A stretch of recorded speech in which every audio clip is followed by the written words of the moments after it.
Hello future doctors. स्वागत है आपके अपने चैनल BAMS क्रैकर्स में। आज हम संहिता अध्ययन का महामैराथन लेकर आए हैं।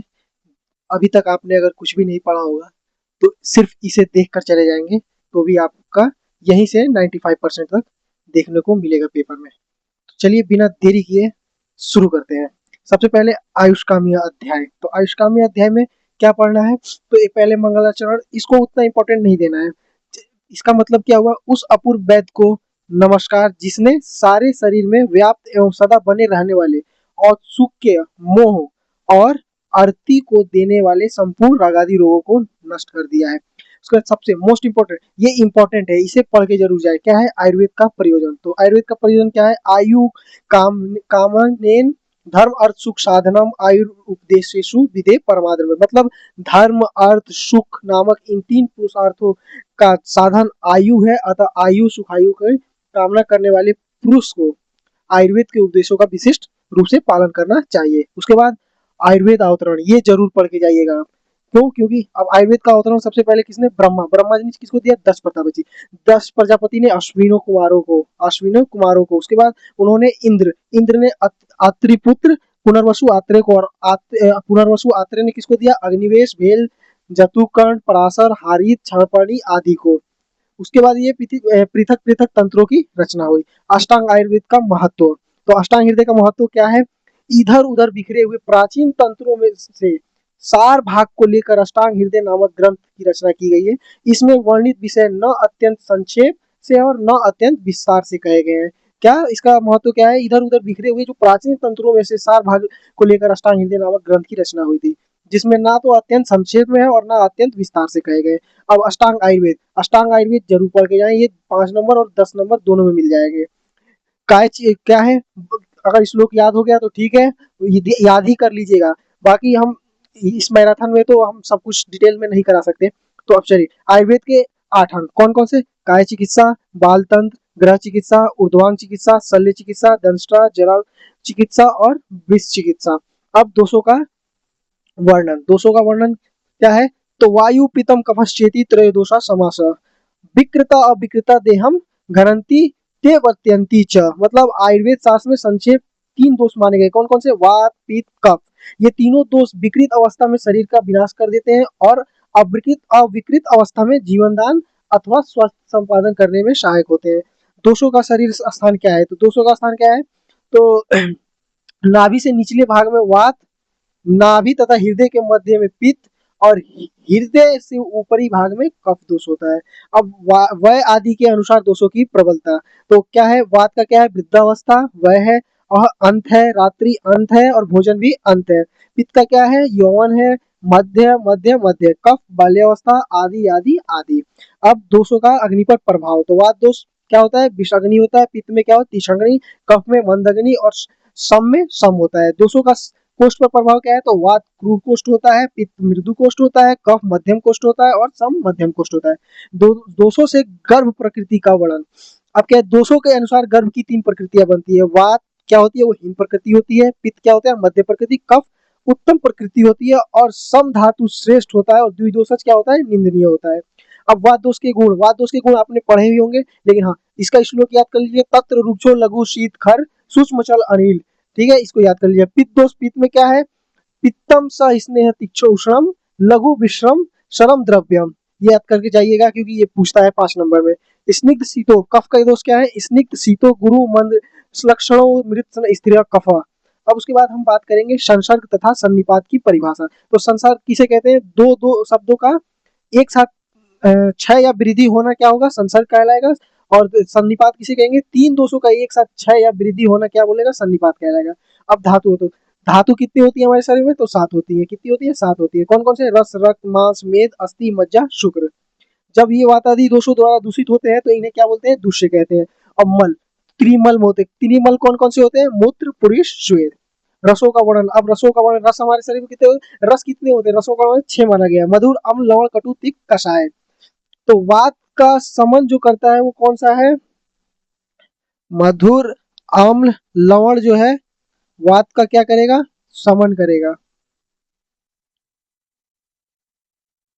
समन करेगा। कटु, तिक्त और कषाय क्या करेगा? को प्रकोप करेगा। अब हम बात करेंगे रसों का वर्णन। तो रस कितने हैं? 6। मधुर, अम्ल, लवण, कटु, तिक्त, कषाय। तो जो वात का जो समन करेगा वो कौन कौन सा है? मधुर, अम्ल, लवण। और ये कटु, तिक्त, कषाय किसका? कफ का करेगा। और ये वात को बढ़ाएगा। वात को क्या करेगा? बढ़ाएगा। और ये क्या है? कफ को बढ़ाएगा। और पित्त का समन कौन करेगा? तो अम्ल, लवण, कटु। और उसको बढ़ाएगा कौन? कषाय, तिक्त, मधुर। ठीक है। अब इसके बाद हम बात करेंगे विधि भेद से द्रव्यों के प्रकार। तो विधि भेद से कितने होते हैं? 3 प्रकार के, शमन, कोपन, स्वस्थ, हित। अब वीर्य कितने होते हैं? वीर्य 2 होते हैं, उष्ण वीर्य और शीत वीर्य। और अष्ट वीर्य भी होते हैं। विपाक के 3 होते हैं, मधुर, अम्ल, कटु। अब वर्णन करेंगे द्रव्यों के गुणों का वर्णन। तो द्रव्य में परस्पर विपरीत 20 गुण पाए जाते हैं। कौन कौन से? तो आपको पता, पढ़ लीजिएगा इसमें नोट से। उसके बाद रोग एवं आरोग्यता। तो रोग दोषों की विषमता से रोग होती है और दोषों की क्षमता से आरोग्यता होती है। रोग के भेद। तो रोग के कितने? 2 भेद होते हैं। कितने? 2 भेद होते हैं, निज और आगंतुज। रोग का अधिष्ठान क्या है? काय और मन। अब मानस दोष कितने होते हैं? तो 2 होते हैं, रज और तम। रोगी परीक्षा कैसे की जाती है? तो 3 तरह से। तो इसका एक है DSP, यानी दर्शन, स्पर्शन और प्रश्न। ठीक है। उसके बाद रोग की परीक्षा कैसे की जाती है? तो 5 प्रकार से। कैसे? निदान, पूर्व रूप, रूप, उपचय, संप्राप्ति। देश के 2 भेद होते हैं। कौन कौन से? भूमि और देह। भूमि देश कौन से होते हैं? तो इनमें देश 3 प्रकार का जानना चाहिए। कौन कौन से? जांगल देश, आनूप देश, साधारण देश। जांगल देश में वात प्रधान होता है, आनूप देश में आनूप प्रधान होता है, और साधारण देश में तीनों सम अवस्था में होते हैं। औसत के 2 भेद माने गए हैं। औसत के भेद कितने हैं? 2, शोधन और समन। अब चिकित्सा के 16 अंग यानी 5 चतुष्टय है। तो उसमें क्या है? तो पहले क्या है? भिषक, वैद्य। भिषक मतलब वैद्य, द्रव्य यानी औषध, उपस्थाता, परिचारक तथा रोगी आतुर। ये चिकित्सा के 4 पाद है। और इनसे प्रत्येक से 4-4 गुण, इस प्रकार कुल 16 गुण बताए गए हैं। तो औसत के 4 गुण कौन कौन से हैं? बहुकल्पम, बहुगुणम, संपन्न, योग्यतम। वैद्य के 4 गुण कौन से हैं? दक्ष, तीर्थ, शास्त्र, दृष्ट, कर्मा, सुचि। अब बहुकल्पम क्या है? एक ही औसत की अनेक कल्पना, जैसे स्वरस, क्वाथ एवं चूर्ण। बहुगुण मतलब गुरु मंत्र आदि गुण हो, अर्थात अनेक रोगों को नष्ट करे। संपन्न अपने रस, गुण, वीर्य, विपाक आदि से युक्त हो। योग्यम व्याधि, देश, काल, दोष, दूष्य, देह तथा बलाबल के अनुसार रोगी के लिए हित करो। वैद्य क्या है? तो वैद्य चतुर हो, तीर्थ गुरु से शास्त्र प्राप्त किया हो, दृष्ट कर्म तथा अनेक रोगों की चिकित्सा कर अनुभव प्राप्त हो, सूची मतलब शरीर एवं मन से पवित्र हो। परिचारक के क्या है? अनुप। अनुप मतलब रोगी का दृढ़ भक्त हो, सूची मतलब वैद्य की तरह पवित्र हो, दक्ष का मतलब अपने काम में कुशल हो, बुद्धिमान मतलब विशिष्ट बुद्धि से युक्त हो। योगी रोगी के 4 गुण कौन से हैं? तो आंड यानी धनवान हो, विषक वश्य मतलब वैधहीन हो, ज्ञापक रोगों का कारण, वेदना आदि बताने में समर्थ हो, और सलवान। सलवान मतलब रोग एवं औषध के क्लेश को सहन करने वाला हो। अब रोग के भेद। तो रोग 2 प्रकार के होते हैं। कौन कौन? साध्य, असाध्य। और साध्य कितने होते हैं? सुख साध्य, कृत साध्य। असाध्य भी 2 प्रकार के होते हैं। कौन? याप्य और अनुपकर्म। इसको हम डिटेल में चरक में पढ़ेंगे। अब हम बात करते हैं दूसरे चैप्टर, दिनचर्या। दिनचर्या अध्याय में क्या है? तो दिने दिनचर्या, दिनस्य चर्या, किम वा दिनचर्या मतलब जो दिन प्रतिदिन करने वाले कार्य होते हैं उसे दिनचर्या कहते हैं। जैसे अब ब्रह्म मुहूर्त में जगना। तो ब्रह्म मुहूर्त में जगने से क्या होगा? स्वस्थ स्त्री पुरुष को अपनी वायु की रक्षा करने के लिए क्या होता है? प्रातः काल ब्रह्म मुहूर्त में उठना चाहिए। उसके बाद क्या करना चाहिए? दंत धावन। तो दंत धावन का विधान क्या है? उठते ही शरीर की चिंता से निवृत्त होकर शौच विधि के पश्चात अर्क, बरगद, खैर या बबूल, करंज आदि वृक्षों से किसी पतली शाखा को लेकर दातुन करे। दंत धावन का समय क्या है? प्रातः काल भोजन कर लेने के बाद। दंत धावन की विधि। तो दंत धावन के अगले भाग को दांतों से चबाकर अथवा कूटकर मुलायम कर लेना चाहिए। उसके बाद रस कैसा होना चाहिए? कषाय, कटु, तिक्त।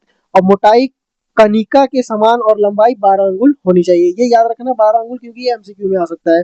उसके बाद दंत धावन का निषेध किसे नहीं करना चाहिए? तो अजीर्ण होने पर, छर्दी रोग, श्वास रोग, काश रोग, ज्वर रोग, अर्दी, तृष्ण रोग, मुखपाक रोग, हृदय रोग, नेत्र रोग, शिरोरोग, कर्ण रोग, इनको नहीं करना चाहिए। अब अंजन। अंजन प्रयोग। अंजन प्रयोग क्या है? मुख शुद्धि करने के बाद प्रतिदिन सौवीर अंजन को आंखों में लगाना चाहिए। यह आंखों के लिए हितकर होता है। रसांजन प्रयोग विधि। तो क्या है रसांजन? क्या है?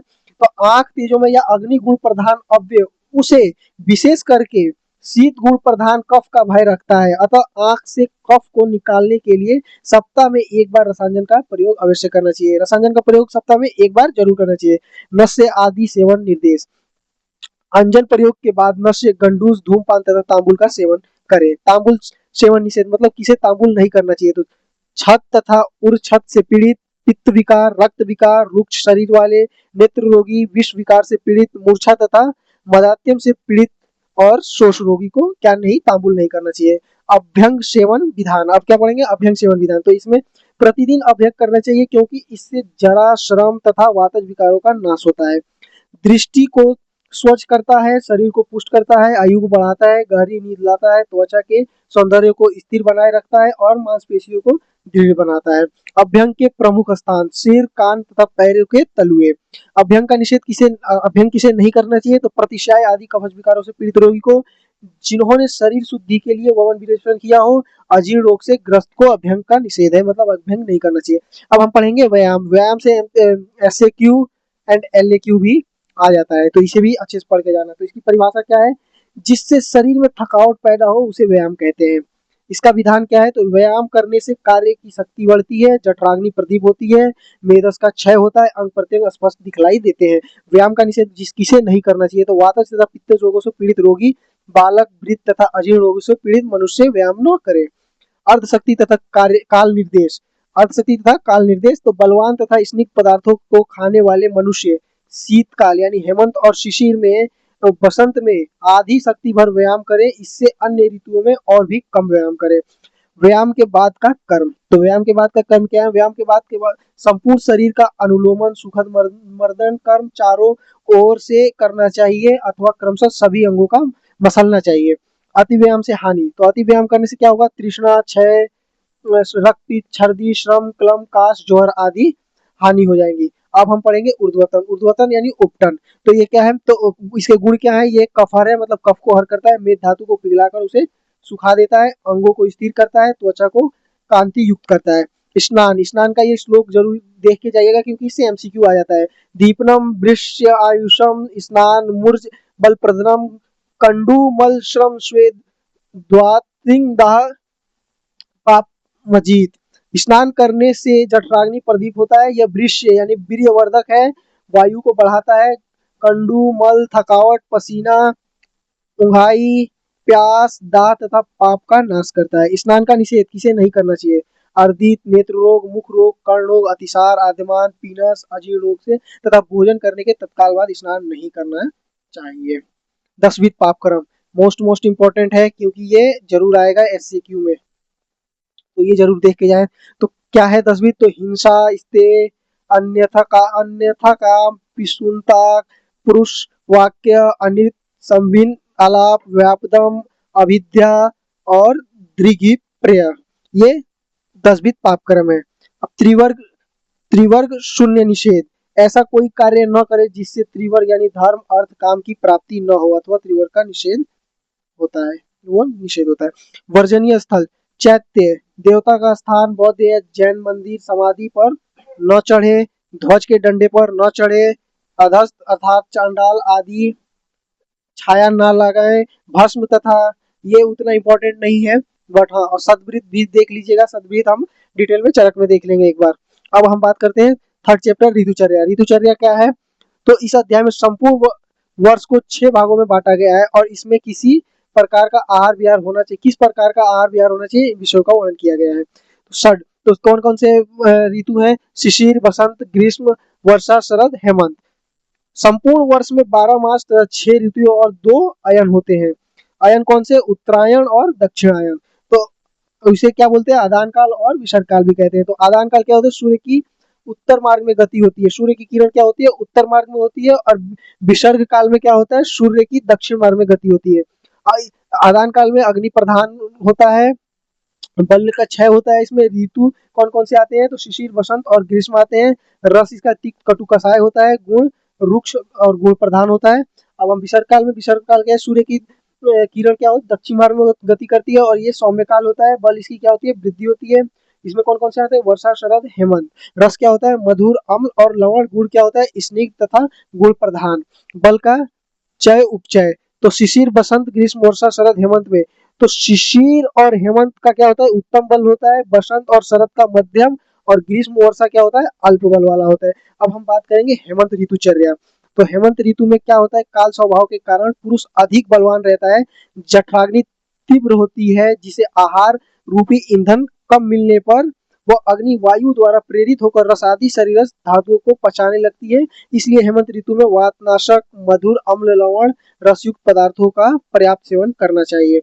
कौन कौन से आहार लेना चाहिए? तो मधुर, अम्ल, लवण, रस प्रधान पदार्थों का सेवन करना चाहिए। वात कारक पदार्थों का सेवन न करें। इसमें स्निग्ध मांस रस और गुड़ से बने मधु, नौ अन्न गेहूं, इक्षु रस, उड़द का तेल आदि वसा इसमें आहार लेना चाहिए। बिहार क्या है? सुबह जल्दी उठकर मल मूत्र दंतवन आदि करके भूख लगने पर शीघ्र भोजन करें। वातनाशक तेल से अभ्यंग करें। और क्या? मल विद्या, कुश्ती, पादात, अन्य व्यायाम करें। शरीर को उष्ण रखने हेतु सूर्य किरणों का सेवन करें और स्वेदन कर्म करें। अब हम बात करेंगे औषध या स्नान। अभ्यंग के बाद शरीर पर लगा तेल कषाय द्रव्यों से हटाएं। स्नान विधि: द्रोणी अवगाहन यानी टब स्नान। स्नान के बाद कुकुम, कस्तूरी, अंगूर धूप से सुगंधित करें। स्नान के बाद भोजन करें। वस्त्र एवं संयंत्र: शीत से बचाव हेतु ऊनी वस्त्र, रेशमी वस्त्र आदि पहने। गर्म बिस्तर, रुई, धान के पुआल के गद्दे पर शयन करें। गर्भगृह का अंगार से गर्म कमरे में निवास करें। शीतनाशक उपाय: तीन उरु, स्तन तथा श्रोणी वाली यौवन सूरा के मत से मदमाती हुई प्रिया, कुकुम्भ के लेप, अगुरु की धूप एवं यौन मद के कारण उष्ण उष्ण शरीर वाली नारियों शीत को हर लेती है। यदि यदि ऋतु का स्वभाव असामान्य हो, गर्मी में गर्मी नहीं पड़ती, वर्षा में वर्षा नहीं होती, तो इसे ऋतु विपर्य कहते हैं। ऐसी स्थिति में चिकित्सक को देश काल अनुसार ऋतुचर्या बदलनी चाहिए। शिशिर: अब हम बात करेंगे शिशिर। तो इस ऋतु में आदान काल का प्रारंभ हो जाता है। इसमें रुक्षता आने लगती है। हेमंत ऋतु की अपेक्षा शीत अधिक पड़ने लगती है। हेमंत ऋतु में कही गई सभी विधियों का सेवन करना चाहिए। वसंत ऋतु: नित्य स्निग्ध और शीतकाल की आदतों के कारण शरीर में कफ संचित होता है। वसंत ऋतु में शीतकाल में संचित कफ सूर्य की उष्मा के कारण पिघलने लगता है। यह कफ दोष बलवान होकर शरीर में विभिन्न प्रकार के विकार उत्पन्न करता है। वसंत ऋतु में अग्नि मंद हो जाती है और कफ के कारण बलहीनता आने लगती है। आहार: हेमंत शिशिर में संचित हुए कफ दोष को निकालने के लिए तीक्ष्ण वमन कारक द्रव्य द्वारा वमन कराएं और तीक्ष्ण एवं वृक्ष औषधों की प्रतिदिन नश्य करें। वृक्ष और लघु भोजन करें। भोजन: पुराने जौ, गेहूं की रोटी, मधु, जंगल देश के प्राणियों का मांस का सेवन करें। बिहार क्या है? व्यायाम, उपटन, आघात का प्रयोग करें।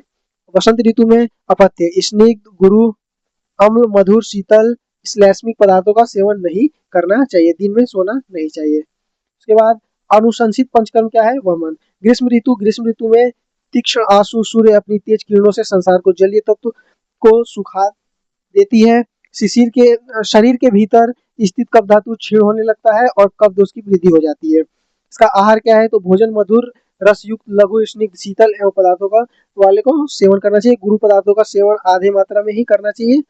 शीतल जल से स्नान कर शर्करा युक्त सत्तू को चाटना उत्तम कहा गया है। मद न पिए, यदि आवश्यक हो तो बहुत पतला करके अल्प मात्रा में सेवन करें। इसको अच्छे से पढ़ लीजिएगा। पेय विधान: बहुत गाढ़े मांस रस का त्याग करें।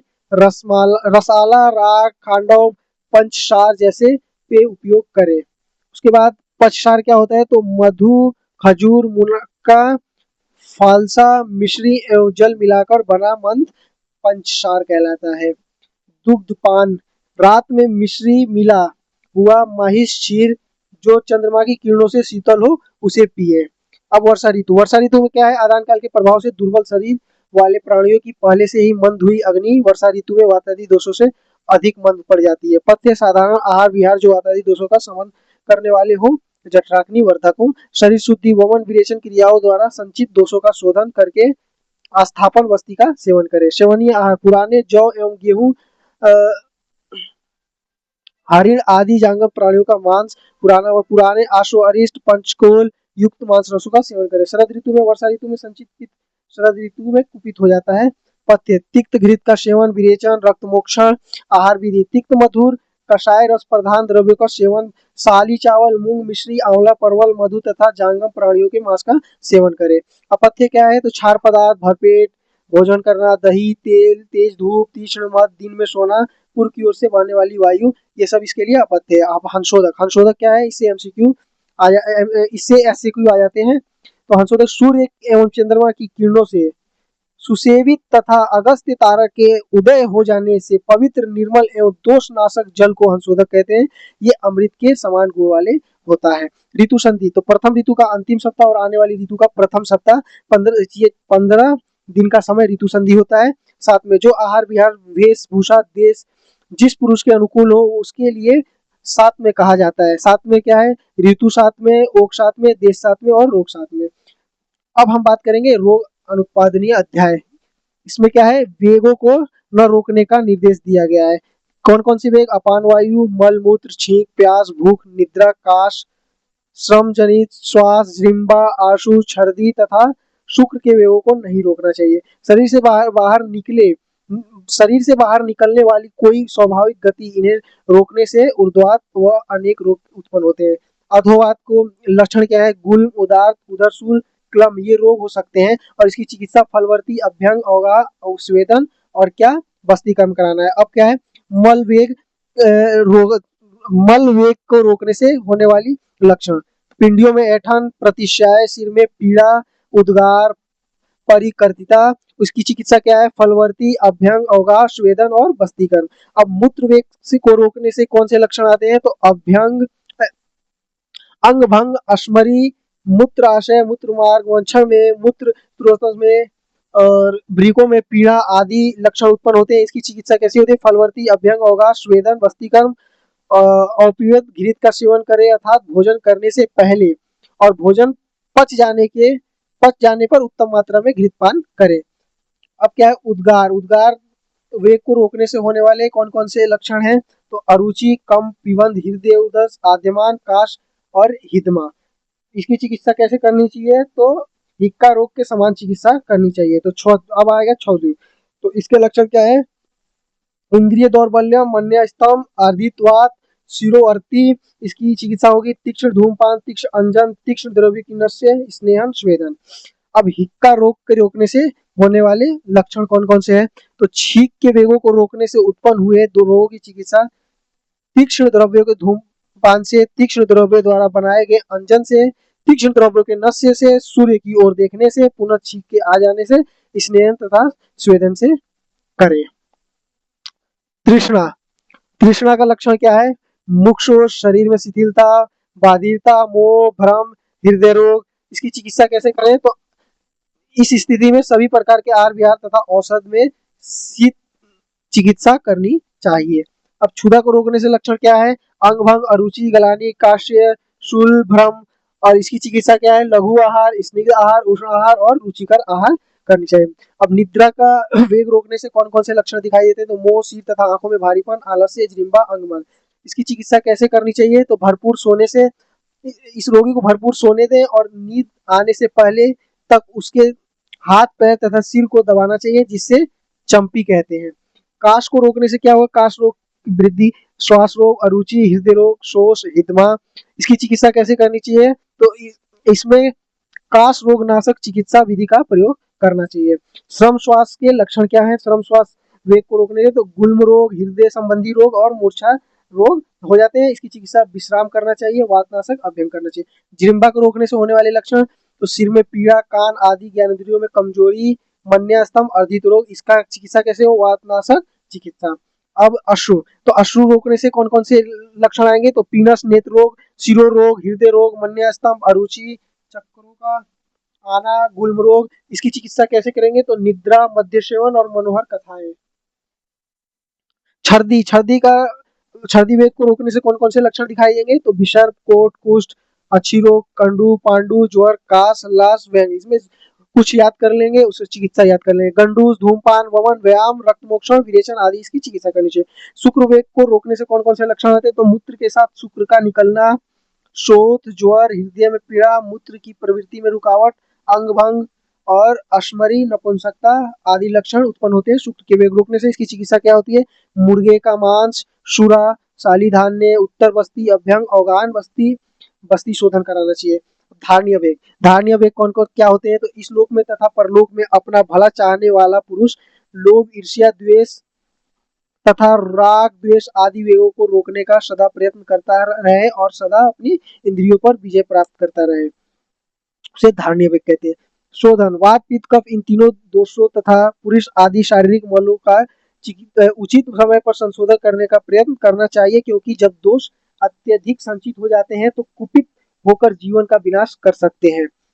लंघन लंघन एवं पाचन क्रियाओं से शांत किए गए दोष समय पाकर कभी पुनः कुपित हो सकते हैं और है, किंतु जो वमन विरेचन आदि संशोधन प्रकारों से शुद्ध कर दिए जाते हैं उनका पुनः प्रकोप नहीं होता है।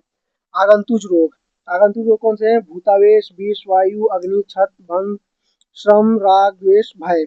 शोधन योग्य ऋतु, तो शीत हेमंत ऋतु में जिस दोष का संचय होता है उसका शोधन वसंत ऋतु में करना चाहिए। ग्रीष्म में जिस जिस दोष का संचय होता है उसका शोधन प्रावृत ऋतु में करना चाहिए। वर्षा ऋतु में जिस दोष का संचय होता है उसका शोध शरद ऋतु में करना चाहिए।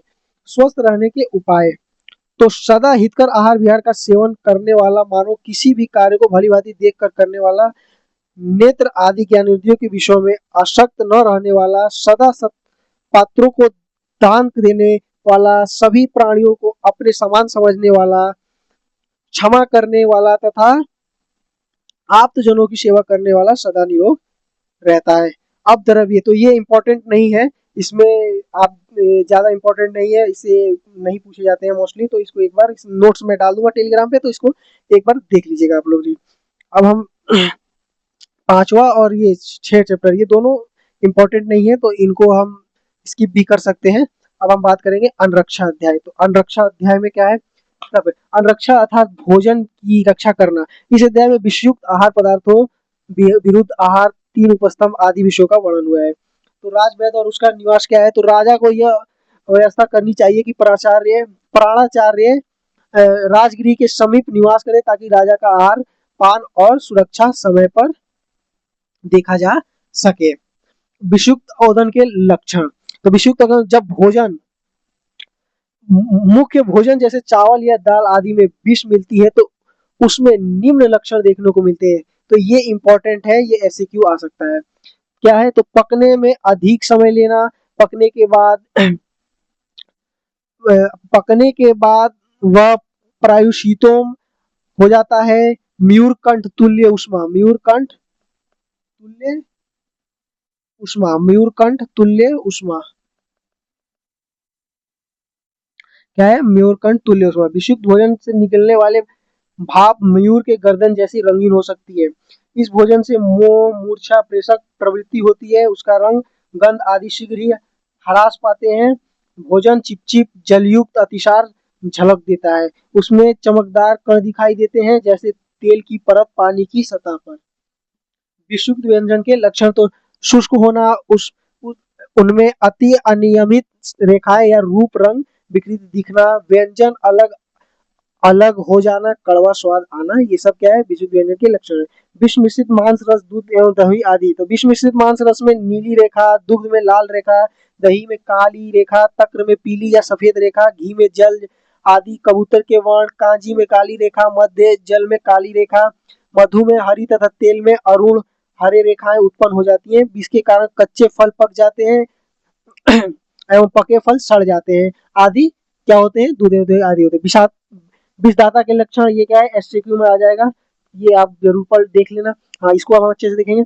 तो विषदाता के लक्षण क्या है? श्याव एवं सूक्ष्म चेहरा, विलक्ष होकर चारों ओर देखना, मतलब घबरा के चारों तरफ देखना, श्वेत व थुम यानी पसीना और झुर्रियां, उसको पसीना बहुत आने लगता है, थकावट मतलब वो थका थका लगता है, भय मतलब उसे बहुत डर लगता है, कंपन वो कांपने लगता है। जो विषदाता जो विष जिसने विष दिया होता है उसको क्या होता है? ये सब लक्षण। बोलने या चलने में उसकी अस्थिरता, मतलब रुक रुक के बोलता है, मतलब धीरा, क्योंकि वो डर के मारे ज्यादा जम्भाई लेना, मतलब वो विषदाता के लक्षण जो होते हैं वो जम्भाई लेने लगता है। विषयुक्त आहार की परीक्षा, अग्नि द्वारा विष की परीक्षा। अग्नि की ज्वाला सीधी मूसलाकार होकर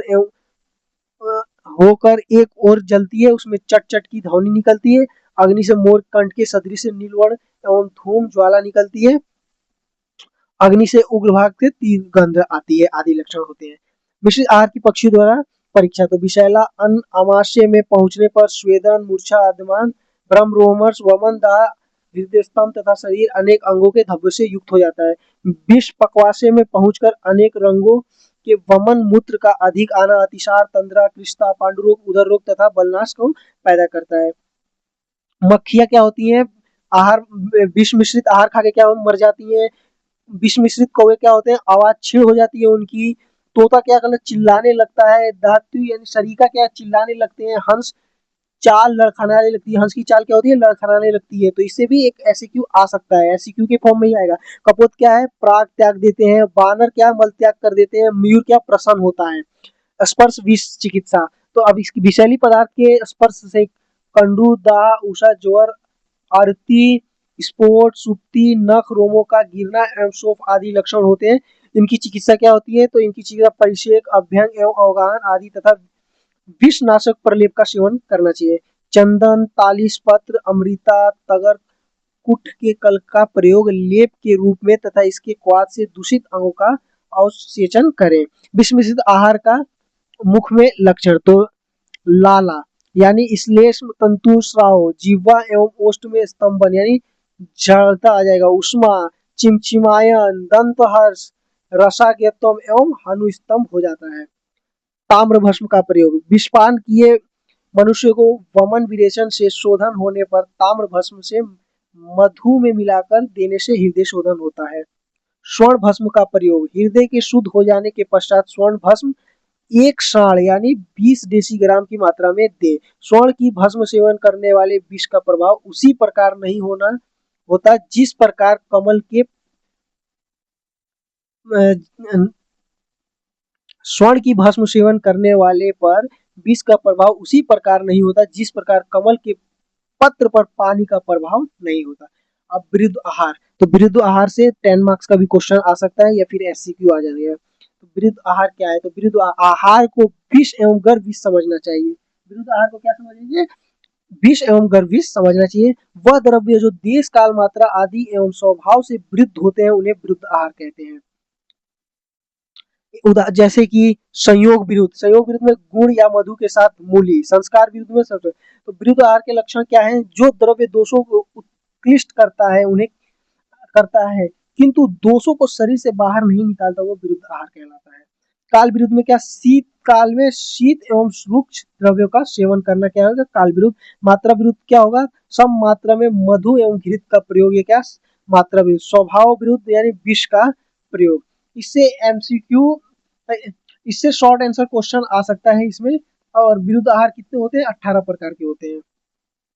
विरुद्ध, अब विरुद्ध जनित रोगों की चिकित्सा, तो वमन विरेचन आदि से शुद्धि करनी चाहिए। विरुद्ध भोजन के विपरीत गुण वाला भोजन करना चाहिए। विरुद्ध आहार का हानिकारक प्रभाव, व्यायाम करने वाले दूध, घी, दही आदि स्निग्ध द्रव्यों का सेवन न करें। प्रदीप पांच अग्नि वाले युवा व्यक्ति तथा बलवान पुरुषों को बलवान आहार पीड़ित नहीं करता। और साथ में बना विरुद्ध आहार तथा अल्प मात्रा में किया विरुद्ध हानिकारक नहीं होता है। क्या नहीं होता है, हानिकारक नहीं होता है। अब अहित, इसके बाद अब अहित पदार्थ त्यागने का नियम, तो जिसे क्या बोलते हैं हम, अब एकांतर द्वयंत्र। तो प्रथम दिन, उसके बाद प्रथम दिन में क्या करना है, तीन मतलब 3/4 भाग अहित सेवन और 1/4 हित सेवन करना चाहिए। दूसरे चौथे दिन में क्या करना चाहिए, दूसरे से चौथे दिन आधा भाग अहित का सेवन और आधा भाग हित का सेवन। अंतर मतलब छठे दिन क्या करना है, 1/4 भाग अहित का सेवन करना है और 3/4 भाग क्या करना है, हित का सेवन करना है। और चतुर्थम सातवें दिन 4 भाग हित का सेवन करना है। सहसा त्याग का त्रय उपस्तंभ। अब हम पढ़ेंगे त्रय उपस्तंभ। तो शरीर के तीनों उपस्तंभ में कौन कौन से, आहार, निद्रा, ब्रह्मचर्य। यदि तीनों नियमबद्ध तरीके से सुचारू रूप से पालन हो तो शरीर दीर्घकाल तक सुरक्षित रहता है। निद्रा, निद्रा से सुख दुख बल जीवित रहने की क्षमता बुद्धि ज्ञान प्रभावित होती है। दोष एवं नियम निद्रा के, अकाल निद्रा, अति निद्रा, निद्रानाश, ये सभी दोष उत्पन्न कर सकते हैं। रात्रि जागरण मतलब शुष्क प्रभाव, शरीर को थकावट देना। दिवस स्वप्न ग्रीष्म ऋतु में लाभदायक होता है, अन्य ऋतु में अधिक निद्रा कफ एवं पित्त को बढ़ा सकती है। कब दिन में निद्रा करनी चाहिए, दिन में निद्रा कब करनी चाहिए, जब व्यक्ति थका हुआ हो, शोषित हो, भय शोक भोजन अधिक करने वाला हो आदि स्थिति में निद्रा लाभदायक होती है। निद्रा दिन में नहीं करनी चाहिए। निद्रा कब नहीं करनी चाहिए, शारीरिक में कफ अधिक हो, विषग्रस्त हो, गले का रोग हो तो उसमें निद्रा नहीं करनी चाहिए। अकाल निद्रा के दोष एवं उपचार। तो रोग मोह, ज्वर, नासिका समस्या, शिरोरुक्षता, शोफ, वात दोष आदि। इसके उपचार उपवास, वमन, स्वेदन आदि करा के इसके उपवास करेंगे। राजा को प्राणाचार्य से हानि वाले राजा को प्राणाचार्य से होने वाले लाभ। यदि राजा ऐसी शिक्षा प्रणाली या प्राणी द्वारा संरक्षित हो जो शास्त्र संपन्न, कर्म निपुण, दयालु हो तो राजा को निम्न लाभ मिलेंगे। क्या? विपुल तेजस, स्वास्थ्य, कीर्ति, प्रभाव, स्वकुशल, फलभोगी, दीर्घायु। अब हम बात करेंगे मातृचितिया अध्याय। तो इसमें हम क्या पढ़ेंगे? तो आहार का मात्रा क्या है? तो मनुष्य को सदा मात्रा के अनुसार भोजन करना चाहिए। क्या करना चाहिए? मनुष्य को सदा भोजन के अनुसार मनुष्य को सदा मात्रा के अनुसार भोजन करना चाहिए, क्योंकि उचित मात्रा में किया हुआ यह भोजन जठराग्नि को प्रदीप्त करता है। मात्रा का निर्धारण गुरु तथा लघु द्रव्य को देखकर करना चाहिए। हीन मात्रा वाले आहार से हानि। तो अगर हीन मात्रा में आहार हम करेंगे तो उससे क्या होगा? तो बल, उपचय एवं ओज नष्ट होता है। बल, उपचय, ओज नष्ट होता है तथा वात रोग का कारण बनता है वो। अधिक मात्रा आहार से हानि। तो मात्रा से अधिक किया गया आहार वात आदि सभी प्रकार के दोषों को शीघ्र ही प्रकोपित कर देता है।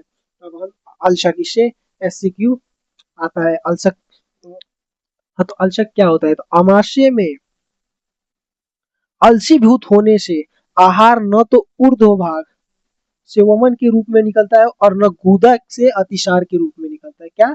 आमाशय से अलसीभूत आमाशय में अलसीभूत होने से आहार न तो ऊर्ध्व मतलब ऊपर की भाग वमन के रूप में निकलता है और न ही गुदा से अतिसार के रूप में निकलता है और न ही आमाशय में पचता है। इसलिए इसे क्या बोलते हैं? अल्सक कहते हैं। अल्सक का वर्णन। अल्सक का वर्णन क्या है? और अल्सक में विशेष रूप से अग्नि मेद हो जाती है।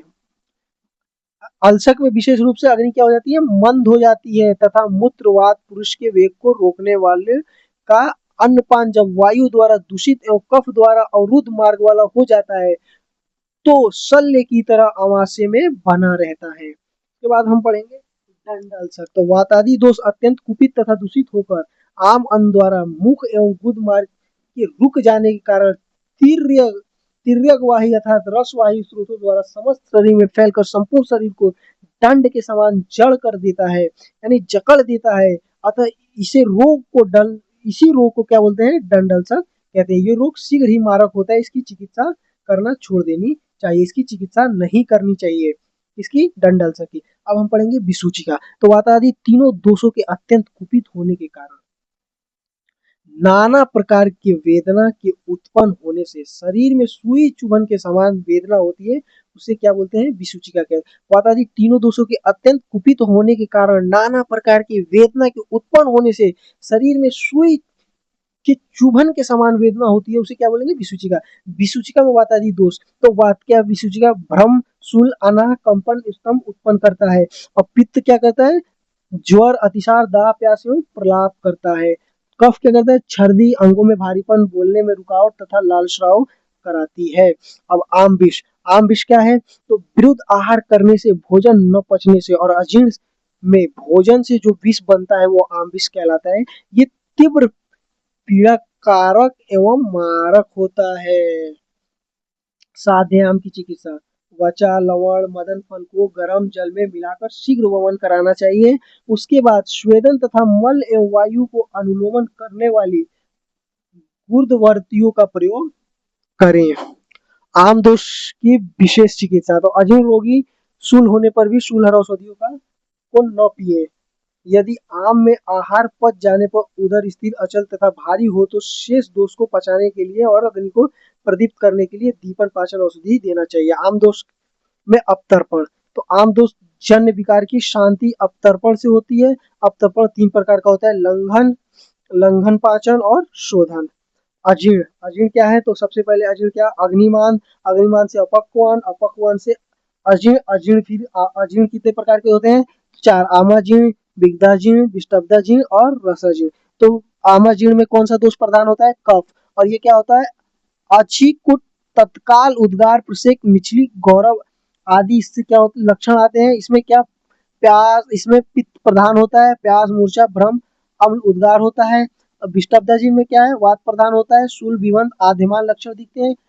रस रस इसमें क्या है, रस है, और कफ एवं वात युक्त अजीर्ण के लक्षण अनिच्छा हृदयशूल आदि लक्षण दिखाई देते हैं। इनकी चिकित्सा क्या होती है, तो आमाजीर्ण की लंघन, विग्धाजीर्ण की वमन और विष्टब्दाजीर्ण की चिकित्सा स्नेहन से, और रस शेषाजीर्ण का क्या, बिना भोजन दिन में सोना चाहिए, लघु द्रव्यों का सेवन करना चाहिए। अजीर्ण के विविध कारण, तो केवल अति मात्रा में खाया हुआ अन्न ही अजीर्ण दोष का कारण होता है।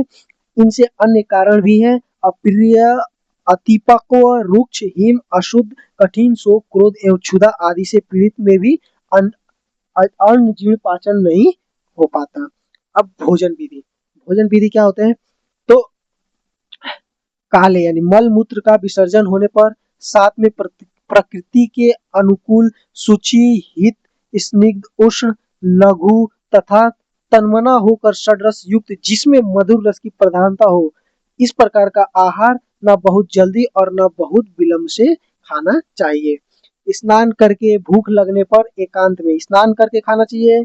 एकांत में पैर हाथ धोकर भूख लगने पर, पशु पक्षियों का पालकर पशु पक्षियों को पाल कर रखा है, उन्हें भोजन की व्यवस्था कर भोजन करना चाहिए। प्रकृति की समीक्षा करते हुए भोजन की निंदा किए बिना मौन होकर द्रव इष्ट मित्रों के साथ पवित्र एवं भक्त जनों के द्वारा लाया गया ऐसा भोजन करना चाहिए। त्याज्य भोजन, जिस भोजन में तृण, केश, मक्षिका आदि गिरी हो, शीत होने पर गर्म किया गया हो, शाक की बहुलता हो, अवर अन्न की बहुलता हो, अति उष्ण तथा अति लवण युक्त हो, तो ऐसे को क्या कर देना चाहिए, त्याग कर देना चाहिए। और असेवनीय आहार क्या है, किलाट, दधी, कुचिका, त्रिचिका, छार, सिरका, कच्ची मूली, कृष पशु का मांस, शुष्क मांस, सुअर, भेड़, गाय, मछली, महिष का मांस, शुष्क आदि अधिक मात्रा में सेवन न करें। पथ्य आहार क्या है, पथ्य आहार साली धान्य, गेहूं, यौ, साठी, जांगम प्राणियों के मांस, जीवंती, छोटी मूली, बथुआ, आंवला, शर्करा, घृत, वर्षा का जल, दूध, मधु, अनार तथा सेंधो नमक का सेवन करना चाहिए। अन्य पदार्थ सेवन की विधि, ईख, मोच, चोंच, कटहल, आम, उदक आदि उन्हें भोजन के प्रारंभ में सेवन करना चाहिए। लघु, रुक्ष, कटु, तीक्ष्ण एवं चल तथा कटु तिक्त कषाय रस प्रधान भोजन के अंत में खाना चाहिए। अम्ल एवं लवण रस प्रधान द्रव्य का सेवन भोजन के मध्य में करना चाहिए। अब हम पढ़ेंगे अनुपान। अनुपान क्या है, तो यौ, गोधूम, दही, मध, विष, मधु का अनुपान शीतल जल है। मिट्टी से बने पदार्थों का अनुपान उष्ण जल है। शाक एवं मूंग का शाक एवं मूंग का अनुपान क्या है, वस्तु है।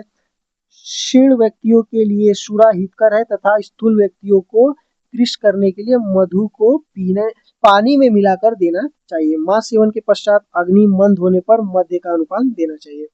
अनुपान क्या होता है, जो खाए द्रव्य के विपरीत गुणों वाला हो, जो खाए द्रव्य के विपरीत गुणों वाला हो किंतु वो विरोधी न हो, उसे अनुपान के रूप में प्रयोग करना चाहिए।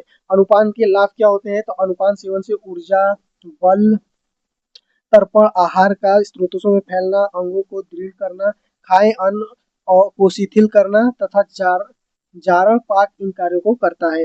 अनुपान किसे नहीं करना चाहिए, तो जत्रु के ऊपर के रोग, श्वास, कास, लाल स्राव, पीनस, गायन एवं भाषण में लगे लोगों के तथा स्वर भेद में अनुपान सेवन नहीं करना चाहिए। अनुपान पीकर भाषण, मार्गगमन एवं निद्रा नहीं करनी चाहिए।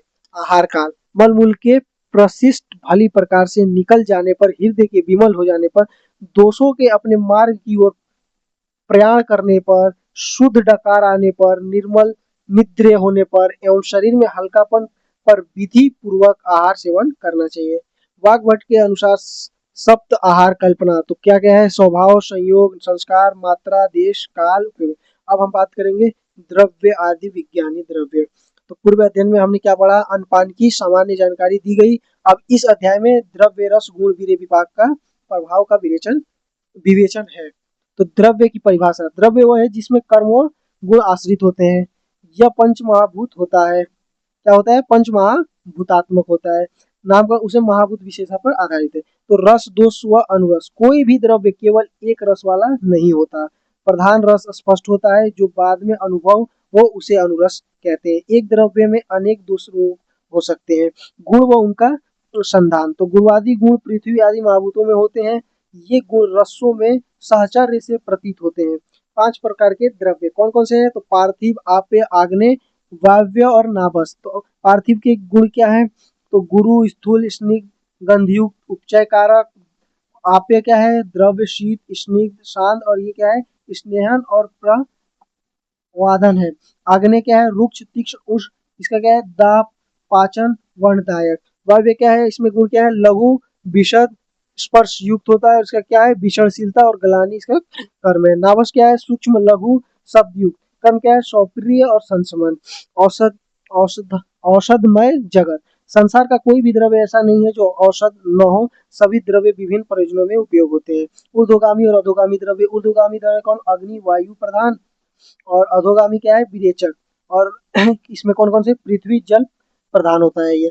वीर्य, कुछ आचार्यों के अनुसार 8 प्रकार का वीर्य बताया गया है। गुरु, स्निग्ध, हिम, मृदु, लघु, रुक्ष, उष्ण, शीत। चरक, जिससे क्रिया हो वह वीर्य है। चरक ने क्या बोला है? जिससे क्रिया हो वो वीर्य है। भागवत ने गुरु आदि गुण को ही क्या बोला है? वीर्य कहा है। अन्य मत केवल 2, उष्ण और शीत जो होते हैं, 2 प्रकार के वीर्य होते हैं, उष्ण और शीत। उष्ण के लक्षण क्या है? भ्रम, श्वेत, पाचन, वात, कफर। और शीत लक्षण क्या है? जीवन, स्तंभन और रक्त पित्त। अब प्रभाव, प्रभाव क्या है? तो रस गुण वीर्य विपाक समान हो फिर भी जो कर्म विशेष करे वो प्रभाव कहलाता है। क्या? रस गुण वीर्य विपाक समान हो फिर भी जो कर्म विशेष करे वो क्या कहलाता है? प्रभाव कहलाता है। जैसे उदाहरण, दंती विरेचक चित्रक, दंती विरेचक चित्रक नहीं। मधुक व मृद्दिका समान पर मधुक विरेचक नहीं। घृत व दूध समान है पर घृत दीपन है। अब हम बात करेंगे बलवत्ता व क्रियाएं। रस आदि में जो बलवान होगा वही कार्य करेगा। परस्पर विरोधी गुणों में प्राय बलवान गुण ही विजयी होता है। रस को विपाक जीत सकता है, दोनों को वीर्य और सबको प्रभाव। विशिष्ट कर्मों की विविधता, तो द्रव्य विशिष्ट संयोग से उत्पन्न होते हैं, अतः उनका कर्म भी भिन्न होता है। भले ही रस आदि समान हो, वीर्य विपाक प्रभाव में भेद होता है। द्रव्य भिन्नता के उदाहरण, गेहूं मधुर गुरु पर वात हर होता है। जो जौ मधुर गुरु परम वातवर्धक होता है। क्या? गेहूं क्या होता है? मधुर गुरु होता है, लेकिन क्या होता है? वात हर होता है। और जौ क्या होता है? मधुर गुरु होता है, पर क्या होता है? ये वात वर्धक होता है। ये गेहूं क्या करता है? वात का हरण करता है, और जौ क्या करता है? वात का वर्ध मतलब वात को बढ़ाता है। मछली और दूध, ये दोनों स्वादु और गुरु होते हैं, पर मछली क्या होता है? उष्ण होता है, और दूध क्या होता है? शीत होता है। सिंह और सुअर दोनों क्या होते हैं? स्वादु और गुरु होते हैं, पर विपाक क्या होता है? इनसे भिन्न होता है। अब रस भेदिए, इससे क्या होता है? रस भेदिए से एससीक्यू और एलएक्यू दोनों क्वेश्चन बन जाते हैं।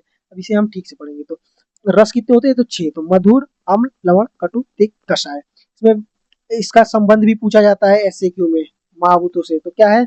मधुर में पृथ्वी और जल, मतलब इसका ट्रिक क्या है याद करने का? 54 अग्नि जल, अग्नि, अग्नि पृथ्वी। अम्ल में क्या है? अग्नि और पृथ्वी, यानी कि थर्ड। अब लवण में अग्नि और जल, यानी कि 43। कटु में क्या है? अग्नि वायु, यानी 21। और तिक्त में क्या है? आकाश, यानी क्या? आकाश वायु, आकाश वायु, वायु, अरे यार। कटु में क्या है? अग्नि प्लस वायु, यानी 23। आकाश में क्या? 21, और ये 25 हो जाएगा। आकाश वायु अग्नि, हाँ। तो ये इसके ट्रिक्स है क्या? 54, 53, 43, 23, 21। और ये जो ट्रिक है ये बना है, ये कैसे बना है? तो देखो, आकाश, वायु, अग्नि, जल, पृथ्वी। तो ये आकाश का क्या है? पहले नंबर पे आकाश। वायु कितने पे? दूसरे पे। अग्नि कितने पे? 3। जल 4 और पृथ्वी 5 पर। तो इसमें मधुर में क्या है? पृथ्वी और जल, तो यानी 4 और 5, तो 54। उसी हिसाब से 53, 43, 23, 21 और 25 है। इसे आप जरूर देख लीजिए।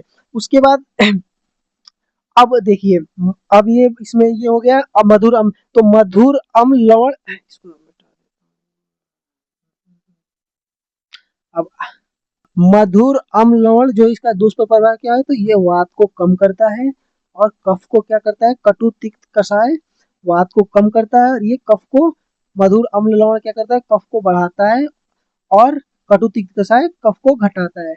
उसके बाद अम्ल लवण कटु, अम्ल लवण कटु क्या, ये क्या करता है, पित्त को बढ़ाता है, और मधुर तिक्त कषाय क्या करता है, मधुर तिक्त एमटीएस मधुर तिक्त कषाय ये क्या करता है, पित्त का शमन करता है।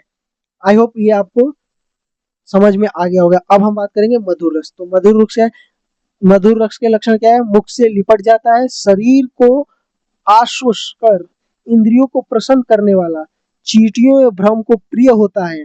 इसके कर्म क्या है, तो ये क्या होता है, सातवें छत क्षीण बाल वृद्ध केश इंद्रियों तथा ओज के लिए हितकर, कंठ के लिए पथ्य, जीवन स्निग्ध पित्त वात तथा विष को शांत करता है। इसके अतियोग से होने वाले लक्षण, तो मेदो रोग, कफज रोग, मधुमेह, मंदाग्नि, स्थौल्य, प्रमेह आदि इसके अतियोग से क्या होते हैं, हो जाते हैं। अब इसका स्कंद घृत, स्वर्ण, गुड़, मेधा, पनस, बलात्रय, मतलब बलात्रय में कौन कौन सा है, बला, अति बला और नाग बला आएगा। अब अम्ल, अम्ल रस के लक्षण क्या है, अम्ल रस के लक्षण है मुख को भीतर की ओर से क्या करता है, धोता है, लाल स्राव कराता है, दांतों एवं रोम में हर्ष उत्पन्न करता है, आंखों एवं भ्रू को संकुचित करता है।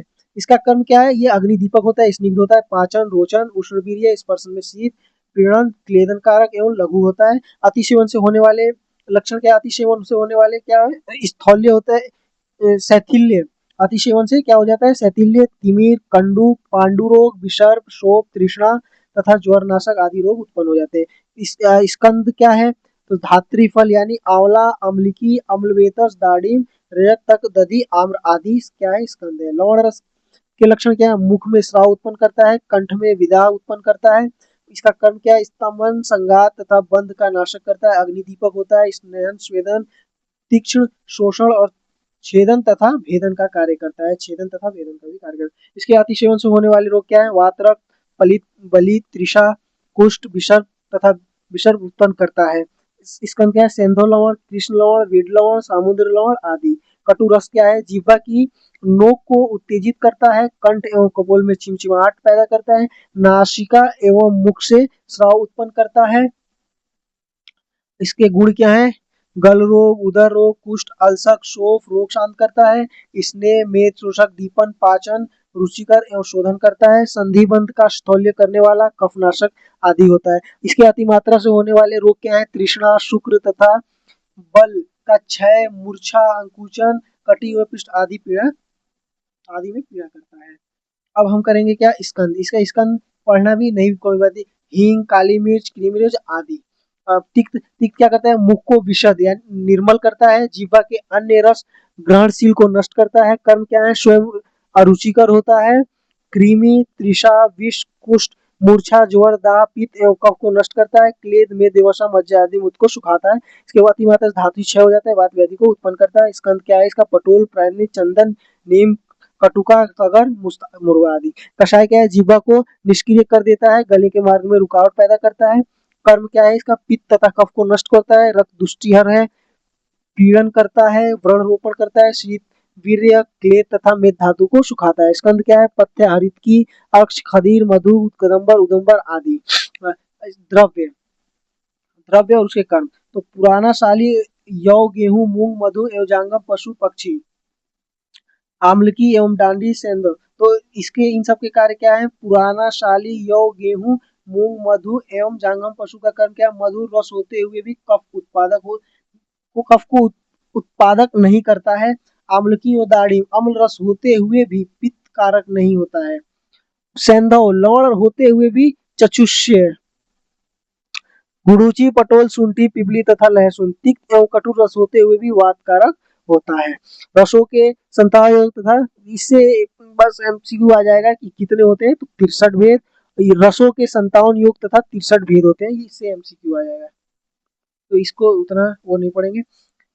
तीन तीन रसों के संयोग से कितने 20 होते हैं, तो ये भी एमसीक्यू के रूप में आ जाएगा। चार चार से ये भी एमसीक्यू के रूप में आ जाएगा, पांच पांच वाले भी एमसीक्यू के, तो इतना इंपॉर्टेंट है। अब हम बात करेंगे दोषादि विज्ञान, तो दोष, हाँ, तो इससे एक एससीक्यू या एलएक्यू आ जाता है। तो इसे हम थोड़ा डिटेल में देखेंगे। दोष धातु मलों का महत्व, तो दोष धातु मल मूलम ही सदा देह से तम चला। वात के दोष क्या है? उत्साह, उच्चाट, निश्वास, चेष्टा, वेग परिवर्तन, सॉरी, उत्साह, उच्छ्वास, चेष्टा, वेग परिवर्तन, धातु नाम, आषाणाम पाठवेन। पित्त का क्या कर्म है? तो पक्ति, उष्म, दर्शन, छूट, प्रभा, मेधाधि, शौर्य और तनुमार्दक। श्लेष्म दोष के कर्म क्या है? स्थिरत्व, स्निग्धत्व, संधित्व, बंध और क्षमादि भी।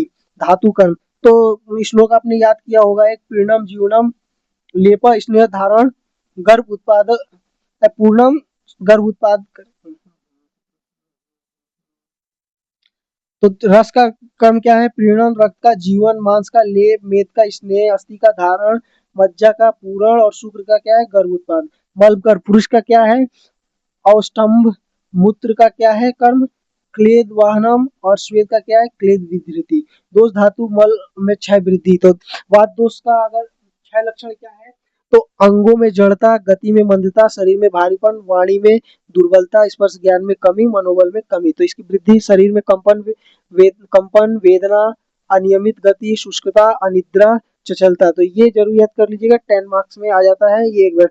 अब हम पढ़ेंगे पित्त दोष। तो पित्त दोष का क्षय लक्षण क्या है? तो क्षय होने से क्या होता है? अग्नि मंदता हो जाती है, ठंडक लगना और ठंड लगने लगता है, व्रण का नाश हो जाता है, उत्साह की कमी हो जाती है, मतलब उत्साह नहीं होता है। और इसका वृद्धि होने पे क्या होगा? अधिक पसीना आएगा, दाह उत्पन्न होगा, क्रोध, अति पिपासा, बहुत ज्यादा प्यास लगेगी, तृष्णा, त्वचा का पीलापन, मतलब त्वचा पीला होने लगेगा, और दुर्गंध। कफ दोष, शरीर में शिथिलता, दुर्बलता, सूखापन, कंप, चंचलता, निर्बलता आ जाएगी। और इसका वृद्धि हो जाएगा तो भारीपन, आलस्य, निद्रा, स्निग्धता और मंद पाचन हो जाएगा। रस धातु क्या है? रोक्शियम, श्रम, शोषा, गलानी। रोक्शियम रस, और इसका वृद्धि क्या है? अधिक स्राव, कफ वृद्धि, आलस्य। रक्त का क्या है? त्वचा का पांडुवर्ण होना, चेतना की कमी, शीत भावना होना, ये सब क्या है? इसके क्षय के लक्षण। और वृद्धि क्या है? दांत, रिक्षा, अंगों में लाली, त्वचा में दाग। मांस धातु के क्षय का क्या है? अंगों में शिथिलता हो जाएगा, स्वर में कमी हो जाएगी, दुर्बलता हो जाएगी, बल की कमी हो जाएगी। और इसके वृद्धि में क्या है? अंगों में गांठ, स्थूलता, भारीपन हो जाएगा। मेद में त्वचा का शुष्क होना, शरीर की कृष्णता होना। इसका वृद्धि क्या है? स्थूलता, अधिक श्वेत, आलस्य आदि आ जाएगा। अस्थि में क्या होगा? दांतों के ढीलापन, दांतों में क्या होगा? ढीलापन, केश पतन, नाखून दुर्बल हो जाएगा। और वृद्धि में क्या होगा? अस्थि वृद्धि, दंत अस्थि कठोरता। मज्जा धातु में क्या? हड्डियों में रिक्तता आ जाएगी, दुर्बलता और जड़ता। और अधिक स्निग्धता और आलस्य की वृद्धि हो जाएगी। शुक्र का क्या है? बाजपन हो जाएगा, बल की कमी होगी, उत्साह की हानि होगी, अत्यधिक होगा तो काम इच्छा होगा, मतलब स्त्री की इच्छा करेगा, गौरवर्ण होगा, प्रसन्नता होगा। मल मूत्र पुरुष का क्या है? मल मूत्र श्वेत की कमी में शरीर में शुष्कता, कठोरता और जकड़न हो जाता है। और इसका अत्यधिक करने पे क्या? उत्सर्जन, दुर्गंध, कमजोरी, जड़ता आ जाती है। वृद्धि चिकित्सा कैसे करेंगे? तो रक्त की चिकित्सा कैसे करेंगे? रक्त स्थिति विरेचन, और मांस में शास्त्र क्षार अग्निकर्म, मेद में स्थौल्य उपचार, विट में अति क्षार क्रिया, मूत्र में मेह चिकित्सा। और वृद्धि की चिकित्सा और क्षय की चिकित्सा कैसे करें? काशी उपचार मेद में, अस्थि में तिक्त संयुक्त क्षीर घृत वस्ती, और बीट में मेष, अज, मध्यमांस, कुलमांस, यौमांस, राजमांस आदि। और मूत्र में मूत्र की चिकित्सा करेंगे। श्वेद में व्यायाम, अभ्यंजन, श्वेद मध्य आदि करेंगे। दोष भेदी अध्याय, इससे भी क्या होता है? एससीक्यू और या एलक्यू पूछ लेता है। तो वात दोष के स्थान क्या है? तो पकवासे, कटी, शक्ति, श्रोत, अस्थि, स्पर्श इंद्रिय। और विशेष स्थान वात का क्या है? पक्वाधान। अब पित्त दोष के स्थान क्या है? नाभि, आमाशय, श्वेद, लसिका, रुधिर, रस और दृक, स्पर्शनम, इसका विशेष स्थान है नाभि। कफ दोष के गुण क्या है? और कफ दोष के स्थान, स्थान होगा ये, क्या होंगे? उर, कंठ, शीर, क्लोम, पर्व, आमाशय, रस, मेद, घ्राण, जीवा। विशेष स्थान क्या होगा? उरा। दोष के भेद। दोष, वात दोष कितने होते हैं? 5 प्रकार के होते हैं। कौन कौन से? वात, प्राण, उदान, व्यायाम, समान और अपान। पित्त भी कितने होते हैं? 5 होते हैं। पाचक पित्त, रंजक पित्त, साधक पित्त, आलोचक पित्त और भ्राजक पित्त। कफ दोष कितने होते हैं? ये भी 5 होते हैं। अवलंबक कफ, क्लेदक कफ, बोधक कफ, तर्पक कफ, श्लेष्मक कफ।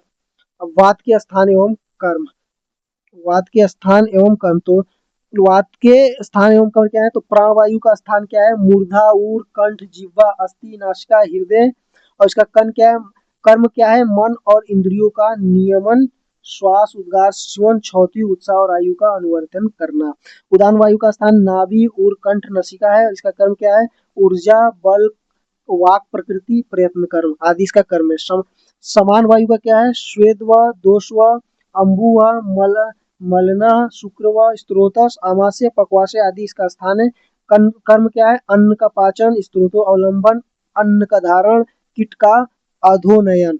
व्यान वायु का स्थान क्या है, सर्वदेह, हृदय, कटी, पाद, शक्ति, अस्थि, मज्जा, स्त्रोत। इसका कर्म क्या है, पस्तरण, आक्षेप, विक्षेप, निमेष और उन्मेष। अपान वायु का क्या स्थान है, भीषण, वस्ती, मृड, योनि, वक्षण, गुद, अन्न, पक्वाशय, श्रोणी। इसका कर्म क्या है, शुक्र, असर्ग, मूत्र उत्सर्ग, अति उत्सर्ग, गर्भ उत्सर्ग एवं गर्भ आकृति निर्माण, गर्भकृति निर्माण और पुरीषो उत्सर्ग।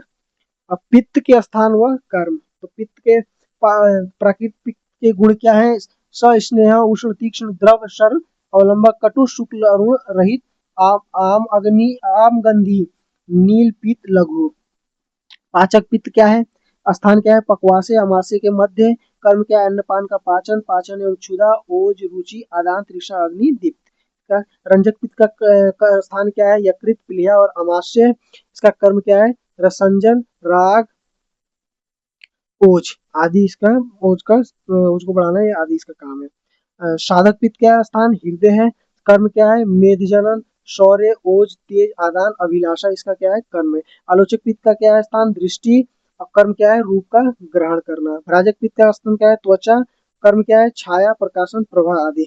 कफ के स्थान एवं कर्तव्य, कफ के प्राकृतिक कफ के गुण क्या है, गुरु, शीत, मृदु, स्निग्ध, मधुर, स्थिर, मृत्सन, लक्षण, सर, सांद्र, मंद, सीमित, उष्ण आदि इसके क्या है, गुण है। और इसके स्थान अवलंबक कफ का स्थान क्या है, और हृदय, शीर। इसका कर्म क्या है, त्रियक का अवलंबन करना, हृदय का अवलंबन करना, अलोभ, पूरण, विसर्ग करना। तर्पक का स्थान शीर। कर्म क्या है, इंद्रिय तर्पण, बल, क्षमा, धृति, अलोभ, उत्साह, ज्ञान, बुद्धि आदि। क्लेदक कफ क्या है, स्थान आमाशय। बंद, इसका कर्म क्या है, बंद, स्थिरता, संधियों में स्थैर्य। बोधक कफ का क्या है स्थान, जिह्वा, मूल, कंठ, रसना, ग्रीवा, क्लोम, घ्राण। कर्म क्या है, रसबोधन और अन्न स्नेह। दोष उपकर्मणीय अध्याय, तो दोष उपकर्मणीय अध्याय क्या है, उपकर्म का अर्थ क्या होता है, चिकित्सा। इस अध्याय में वात, पित्त, कफ दोषों के विकारों की चिकित्सा के रूपरेखा दी गई है। यह अध्याय औषध स्कंद औषधि समूह का प्रारंभ है। वात दोष की चिकित्सा क्या है, तो मुख्य उपाय क्या है, स्नेहन, स्वेदन, मृदु संशोधन। आहार क्या है, स्वादु, अम्ल, लवण, रस एवं उष्ण वीर्य वाले आहार देने चाहिए। व्यवहार व्यवहार क्या है, अभ्यंग, मर्दन, वेष्टन, त्रासन, शेक, मध्य सेवन। विशेष उपचार क्या है, स्निग्ध उष्ण बस्ती और मुख पूर्वक रहना। औषध क्या है इसका, दीपन, पाचन, सिद्ध, स्नेह, मेदस्वी प्राणियों का मांस तथा मांस रस सेवन तथा वाथल तैलों की अनुवासन बस्ती का प्रयोग। पित्त दोष, पित्त दोष की चिकित्सा क्या है, तो उसका उपाय घृतपान, मधुर तथा शीत प्रिय द्रव्यों का क्या, द्रव्य द्वारा विरेचन। आहार क्या है, स्वादु तिक्त कषाय रस, वातावरण शीतल, विज्ञान ग्रंथों का सेवन, हार मणि धारण। अनुलेप क्या है, कपूर, चंदन, उसीर से बार बार अनुलेप करें। अन्य अन्य द्रव्य क्या है, चंद्रमा, शीतल वायु, मनोहर स्थान। प्रियजन व वातावरण, सुखद मित्र, सौम्य संतति, शांतिपूर्ण स्त्री और सरोवर व बाग। कफ दोष की चिकित्सा क्या है, तो तीक्ष्ण वमन विरेचन। आहार क्या है, लेना चाहिए रुक्ष, अल्प, तीक्ष्ण, उष्ण, कटु, कषाय, रसयुक्त। व्यवहार क्या होना चाहिए, पुराना, मध्य, जागरण, व्यायाम, चिंता, रुक्ष मर्दन। औषध क्या होना चाहिए, युष, मधु, मेधोनाशक चिकित्सा, धूमपान, उपवास, गंडूस आदि औषध लेनी चाहिए। सुख साधनों का त्याग लाभकारी होता है। उसके बाद दोष संसर्ग और सन्निपात, तो उपकर्मों में सन्निपातज एवं द्वंद्व रोगों में यथासंग मिलाकर प्रयोग करें। चिकित्सा का समय संचय अवस्था में ही दोषों को शांत करें। यदि दोष कुपित हो तो दोषों से विरोध न करते हुए चिकित्सा करें। उत्तम चिकित्सा वही है जो अन्य दोष को न उभारे। दोषों की गति व पुनः उत्पत्ति, वातादि दोष व्यायाम, तीक्ष्ण अग्नि अपत्य से स्थानांतरित होकर शाखा, अस्थि, मर्म आदि में चले जाते हैं। दोष स्रोतों की शुद्धि वृद्धि पाक वायु निग्रह से फिर कोष्ठ में लौटते हैं। दोष पुनः फिर क्या होता है, दोष पुनः कारण पाकर रोग उत्पन्न करते हैं। यदि आगंतुक दोष बलवान हो तो पहले उनकी चिकित्सा करें। त्रियगत दोष चिकित्सा, तो त्रियगत यानी मध्यम मार्ग दोषों की चिकित्सा धीरे धीरे करें। पाचन स्नेहन स्वेदन द्वारा उन्हें कोष्ठ की ओर लाएं, फिर विरेचन करें। साम निराम दोष के लक्षण, साम दोष के लक्षण क्या है, स्त्रोतो अवरोध, बल्यहरास, आलस्य, अपाचन, मल का संग। और आम का क्या है, अपक्व रस धातु को अग्निमांद और दोषों से दूषित होता है। आम क्या है, अपक्व रस धातु जो अग्निमांद और दोषों से दूषित है। आम दोष और शाम रोग, दोषों के परस्पर संयोग से आम उत्पत्ति का मत भी है। आम युग दोष, शाम दोष, उनसे उत्पन्न रोग शाम रोग कहलाते हैं। यह दोष धातु में विलीन होते हैं, अतः तुरंत न निकाले अतः तुरंत न निकाले। पाचन दीपन स्नेहन स्वेदन द्वारा दोषों का शोधन योग बनाकर शोधन करें। दोषों का मार्ग अनुसार निग्रहण, तो ये सब इंपॉर्टेंट नहीं है, बट अब शोधन उचित काल में कौन सी काल में करना चाहिए, तो श्रावण वात में, कार्तिक में पित्त का और चैत में कफ का शोधन करना चाहिए। ग्रीष्म वर्षा हेमंत में संधि कालों में शोधन करें। ग्रीष्म वर्षा हेमंत संधि कालों में शोधन करें। रुग्ण अवस्था में व्याधि अनुसार शोधन करें। औसत सेवन काल क्या होता है, हाँ, तो औसत सेवन काल कितने होते हैं, 10 औसत सेवन काल कहे गए हैं। कौन सा, अन्न रोग, उनसे रोग अनुसार प्रयोग, रोग अनुसार प्रयोग होता है।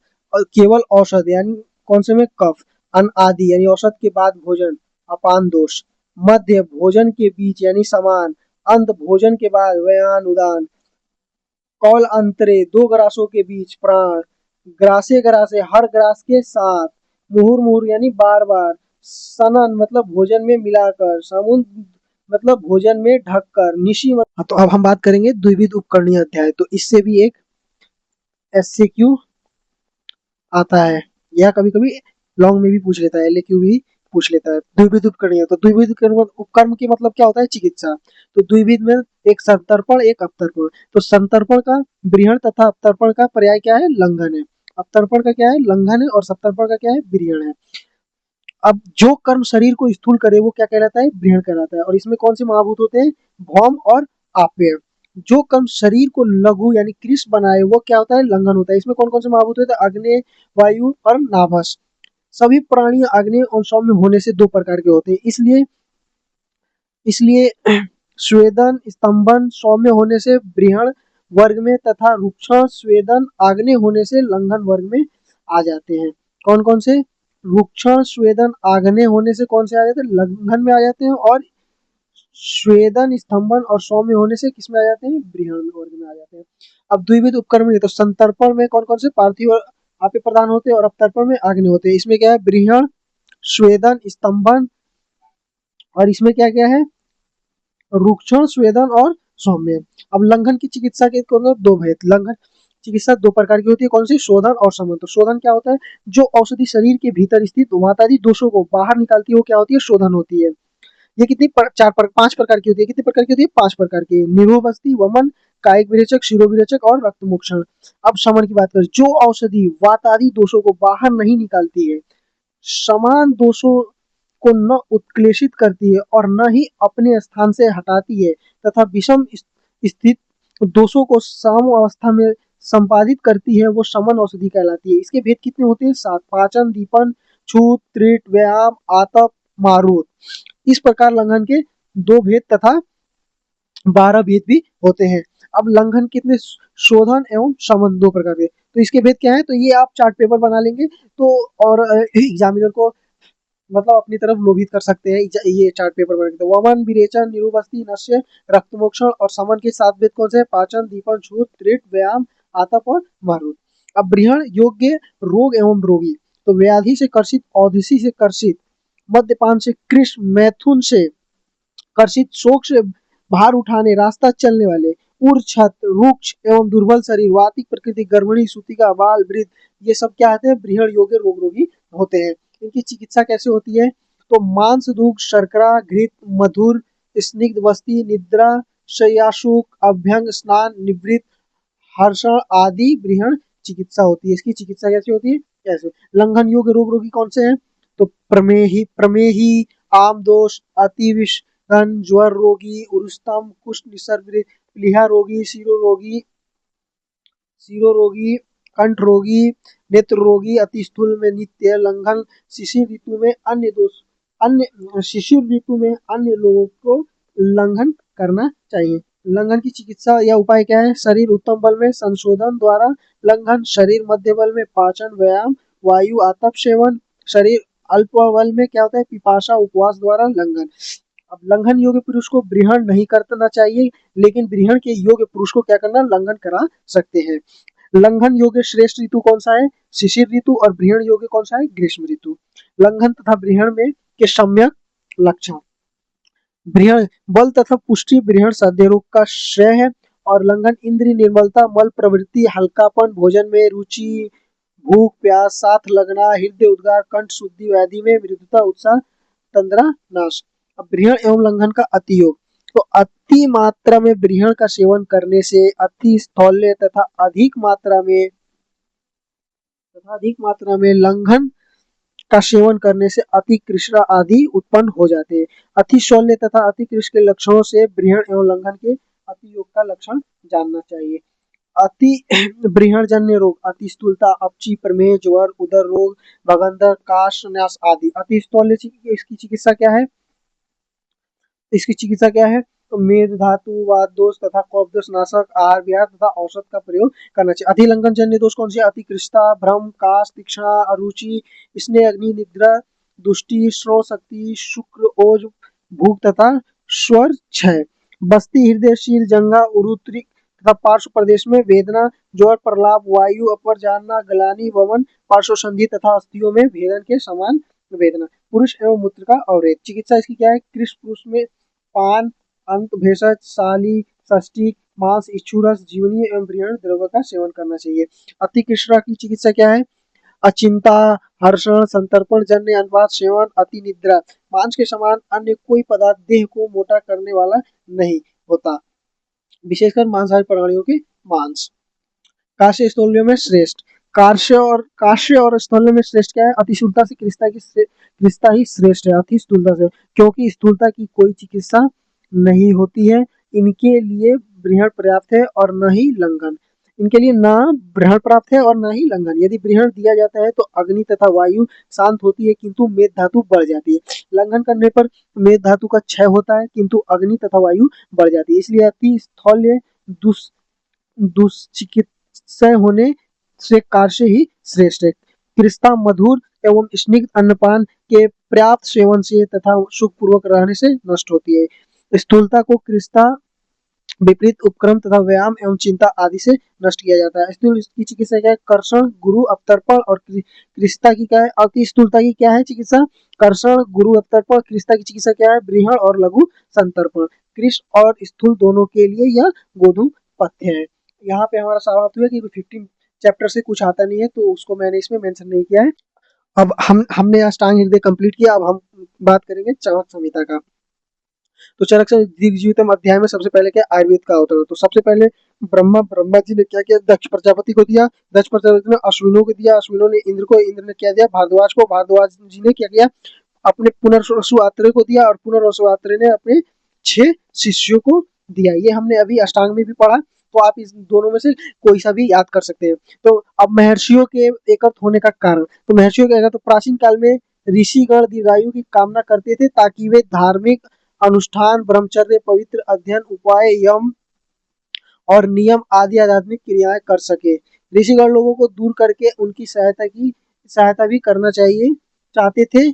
इसी उद्देश्य में ऋषि अवतरण हमने बात कर लिया। अब हम बात करें चतुर्वर्ग। तो धर्म, अर्थ, काम, मोक्ष को चतुर्वर्ग करते हैं। अब त्रिसूत्र। त्रिसूत्र क्या होते हैं? हेतु, लिंग, औसत त्रिसूत्र होते हैं।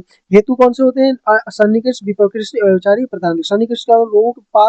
जो रोगों के पास जो क्या रोगों के पास जो कारण होता है उसे सन्निकृष्ट कहते हैं, जैसे वात आदि दोष रोगों के सन्निकृष्ट। और विकृष्ट रोगों के दूर का जो कारण होता है उसे विपकृष्ट कहते हैं। व्यभिचारी जो दोष सभी रोगों का काश होता है उसे व्यभिचारी कहते हैं, जैसे कुपित दोष सभी रोगों का कारण होता है। प्रधानी क्या होता है? 20 सेवन से सभी रोगों की मृत्यु होती है, अतः ये प्रधानिक प्रधानिक कारण माना गया है। लिंग कितने तो 5, रूप, पूर्व रूप, उपशय, अनुपशय, संप्राप्ति। तो रूप क्या है, जिन लक्षणों के द्वारा व्याधि का पता चलता है उसे रूप कहते हैं। पूर्व, व्याधि की उत्पत्ति के पूर्व जो लक्षण उत्पन्न होते हैं उन्हें क्या पूर्व रूप कहते हैं। उपशय क्या है, ऐसे औषध आहार दिया जो शरीर के लिए अनुकूल है उसे उपशय कहते हैं। अनुपशय क्या है, दो व्याधियों के समान लक्षण होने पर जिसके कारण व्याधियों में भेद किया जाए उसे अनुपशय कहते हैं। संप्राप्ति, व्याधियों को उत्पन्न करने वाले निदान जब दोषों के साथ मिल जाते हैं तो तब व्याधि की उत्पत्ति होती है, उसे संप्राप्ति कहते हैं। अब हम बात करेंगे औषध। औषध क्या है, औषध 3 तरह के, दोष शमन, दोष प्रकोप और स्वस्थित। और औषध एक तो और भी है, दैवप्राशय, युक्तिप्राशय और सत्वजय। सट पदार्थ क्या क्या है, सट पदार्थ क्या है, सामान्य, विशेष, गुण, द्रव्य, कर्म, समवाय। तो आयुर्वेद की परिभाषा आपने पढ़ाई होगा, तो हिता हितम सुखम दुखम आयुतस्य हिता हितम मानव चतुर्थ यथोक्तम आयुर्वेद स उच्यते। तो जिस ग्रंथ में हित आयु, अहित आयु, सुख आयु, दुख आयु, इन 4 प्रकार की आयु के हित, अहित और इसका मान यानी प्रमाण और प्रमाण और आयु का स्वरूप बताया गया, उसे क्या बोलते हैं, आयुर्वेद शास्त्र कहा गया है। आयु के लक्षण क्या है, तो शरीर, इंद्रिय, सत्व, आत्मा संयोग है, शरीर आदि सत्व आत्मा संयोगे धारी जीवितम नित्यज्ञानुबंधस पर्याय आयुर्उच्यते। तो ये, तो शरीर, इंद्रिय, सत्व, आत्मा का संयोग क्या होता है, आयु कहलाता है। और इसके पर्याय क्या है, धारी, जीवितम, नित्यज्ञ और अनुबंध इसके क्या है, पर्याय हैं। हम पढ़ेंगे सामान्य और विशेष। तो सामान्य विशेष क्या है, सर्वदा सौर्भावनाम सामान्य वृद्धि कारणम। जो सर्वदा वृद्धि का कारण होता है उसे क्या बोलेंगे, सामान्य बोलेंगे। तो जैसे कि मांस खाने से मांस की वृद्धि। ह्रास हेतु विशेष प्रवृत्ति उद्देश्य तू, मतलब कि जो हमेशा ह्रास का कारण होता है उसे क्या बोलते हैं, विशेष कहते हैं। जैसे व्यायाम करने से कफ का शमन होता है। अब आयुर्वेद के त्रिदंड कौन कौन से हैं, मन, आत्मा, शरीर, इससे एमसीक्यू आ सकता है। और अब धातु साम्य आयुर्वेद का प्रयोग, धातु साम्य क्रिया चोत्तप तंत्र आश्रय प्रयोजनम, मतलब धातुओं को साम्य अवस्था में लाना ही आयुर्वेद का प्रयोजन बताया गया था। और दूसरा क्या है, प्रयोजनम च से स्वस्थस्य स्वस्थरक्षम आतुरस्य विकार प्रशमनम च। स्वस्थ, सबसे पहले क्या है, स्वस्थ व्यक्ति को अपने स्वास्थ्य की रक्षा करनी चाहिए और रोगी की रोगों के अनुसार निदान करना, यानी रोगी को रोगों को दूर भगाना ही आयुर्वेद का क्या है, प्रयोजन है। तो रोगों की 3 होती हैं, असात्म इंद्रियात, प्रज्ञाप्रद और परिमाण। शरीर एवं मानस रोगों का चिकित्सीय सूत्र। तो शारीरिक दोष की चिकित्सा कैसे, 2 प्रकार से होती है, देवप्राशय और युक्तिप्राशय। मानसिक की कैसे होती है, मानसिक रोगों की चिकित्सा ज्ञान, विज्ञान, धैर्य, स्मृति और समाधि से की जाती है। श्रेष्ठ चिकित्सा के लक्षण क्या है, जो वैद्य प्रत्येक पुरुष की परीक्षा करके देश काल के अनुसार औषधियों का प्रयोग करना जानता है उसे उत्तम वैद्य जानना चाहिए। द्रव्य का वर्गीकरण, तो मूलिनी द्रव्य कितने होते हैं, 16। इससे क्या होंगे, एमसीक्यू ही आएंगे बस। फलिनी 19, महास्नेह 4, लवण कितने होते हैं, 5, मूत्र 8 और दुग्ध 8, शोधन वृक्ष 6 होते हैं। अब हम बात करेंगे अपवाद कुंडली अध्याय की। तो इसमें कुल व्याधि 28 व्याधुओं का वर्णन किया गया है, जिसमें 22 यवागु प्लस 6 पेया है। पेया कौन कौन से हैं, पाचनी, ग्राहणी, पित्त, श्लेष्म अतिसार, रक्त अतिसार, मूत्र कृश, आम अतिसार, नाशक पेया। अब शिरो विरेचन द्रव्य कितने, 25 होते हैं। वमन द्रव्य कितने होते हैं, 10 होते हैं। विरेचन द्रव्य कितने होते हैं, 15 होते हैं। स्थापन द्रव्य कितने होते हैं, 29 होते हैं। अनुवासन 29 होते हैं। इनका महत्वपूर्ण द्रव्य क्या है, अपमार्ग बीज, शीर्ष बीज, ज्योतिषमती मूल, वचा आदि। योग क्या है, गौरवे शीर्षण, शूले, पिंसे, अर्धाउत, भेद के, कृमि धाते, घ्राण, नाशनी, प्रमेय का। इनसे भी एमसीक्यू ही बनेंगे। उसके बाद अब वमन द्रव्य के कौन कौन से हैं, महत्वपूर्ण पिपली, मधुक, नींब आदि। इसकी उपस्थित इसलिए पित्त, वातावरण, व्याधा, वाम, आश्य। और विरेचन द्रव्य में क्या है, वचाम आदि, पकवासे, गते, दसे, दशमूल, कुल, स्नेह लवण और उदारत में विबंधु। अब अनुवासन में कौन से, दशमूल, कुलत, स्नेह लवण और कृतृण, ये क्या होते हैं, इनकी योग अवस्था क्या है, वात विकार। यवागु, अनेक औषधियों से तैयार किया गया ऐसा द्रव्य जो साध्य रोगों को सही कर दे उसे व्यागु कहते हैं। चरक संहिता में 28 व्यागु का वर्णन किया गया है। तो क्या कितने व्यागु का, तो 28 का। तो शूलनाशक यानी दीपनीय में क्या है, पिपली, पिपली मूल, चव्य चित्रक, नागरे, ये क्या है, शूलनाशक व्यागु का है। पाचनी ग्राणी में ये क्या है, ये सब आप लोग एक बार ये पढ़ लीजिएगा, इससे मोस्टली एमसीक्यू ही आएगा। इससे क्या आएगा, मोस्टली एमसीक्यू ही आएगा। हम टेलीग्राम चैनल डाल देंगे, वहां से देख के एक बार चले जाना, क्योंकि इनसे एमसीक्यू आएगा तो 1 से 2 एमसीक्यू ही आता है बस इससे। चलिए अब हम बात करते हैं तीसरे चैप्टर आरोग्य अध्याय। तो इसमें हम क्या पढ़ेंगे, तो इसमें 32 लेपों का वर्णन किया गया है। किसका? तो 32 सिद्धम चूर्ण प्रदे। तो वह 6 प्रकार के चूर्ण तथा लेप होते हैं। अमलतास के पत्ते, चकवड़, करंज के बीज, गुरुची, हरिद्रा और दारूरति के अंदर देवदारू, खरीद, बिड़ंग, कनेर आदि, इन सबको देख लेंगे। आप देख लेना आप लोग। कुष्ठादि लेप में क्या है? दारू, हरिद्रा, सुरसा, पटोल, नीम, अरगवद आदि। ये कितने हैं? कुष्ठादि में कुट, गिलोय, तृतीया, दारू, हल्दी। इससे भी क्या होता है? इससे भी एमसीक्यू ही आता है। तो इससे भी क्या आता है? इससे भी एमसीक्यू ही आता है। तो ये देख मनशिला आदि लेप में मनशिला, पिंडशिला, मरीच, सरसों तेल आदि, मदार, कुशनाशक प्रदे। उसके बाद तुलादी, ये सब भी आप लोग एक बार हम डाल देंगे टेलीग्राम चैनल पे नोट्स। तो एक बार एग्जाम पे जाने से पहले या ऐसे ही हम दिखा दे रहे हैं, आप ऐसे एक बार रीड वॉच करके रीड कर लीजिएगा। हम बात करेंगे षड विरेचन सतशीतीय अध्याय। इस अध्याय में क्या है? 600 विरेचन का वर्णन है जिसके 6 आश्रय हैं, और 500 कषाय जिनका 5 योनि है, और 5 कषाय और 5 कषाय कल्पना और 50 महाकषाय का। तो वमन एवं विरेचन द्रव्य, तो वमन 600 होते हैं। वमन द्रव्यों के योग क्या है? मदन फल मतलब 133 होते हैं। देव दाली 39, नेनुआ 60, तरोई 60 और तिल लौकी 45 और इंद्रजौ से 18। ये कुल मिलाकर कितने हैं? 355 है। और विरेचन द्रव्य का योग क्या है? काली तथा लाल निषोध से 100, इन्हीं के और 10, अमलतास से 12, लोद्र से 16, धुवर से 20, सप्तला तथा संघनी से 39 और दंती तथा द्रवंती से तो ये कुल 200। तो इससे एससीक्यू आ जाता है। तो ये एक बार देख लीजिए। तो वमन कितने? 355 और विरेचन कितने हैं? 245। तो कुल विरेचन द्रव्यों के आश्रय क्या है? दूध, मूल, छाल, पत्र, फूल, फल। विरेचन के लिए औसत द्रव्य के इन्हीं अंगों को लिया जाता है। पंचविध पंचविध कषाय कल्पना।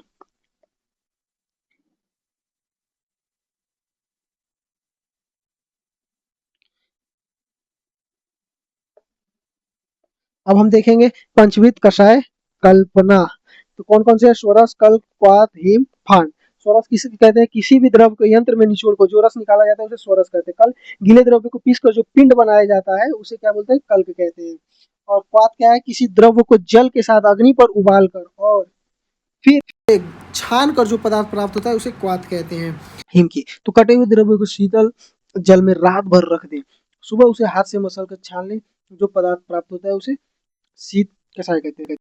फांट, फांट क्या होता है? तो कटे हुए द्रव्य को उष्ण जल में कुछ समय के लिए डालकर रख दें, फिर उसे हाथ से मसल कर छान लेते हैं, तो जो पदार्थ प्राप्त होता है उसे फांट कहते हैं।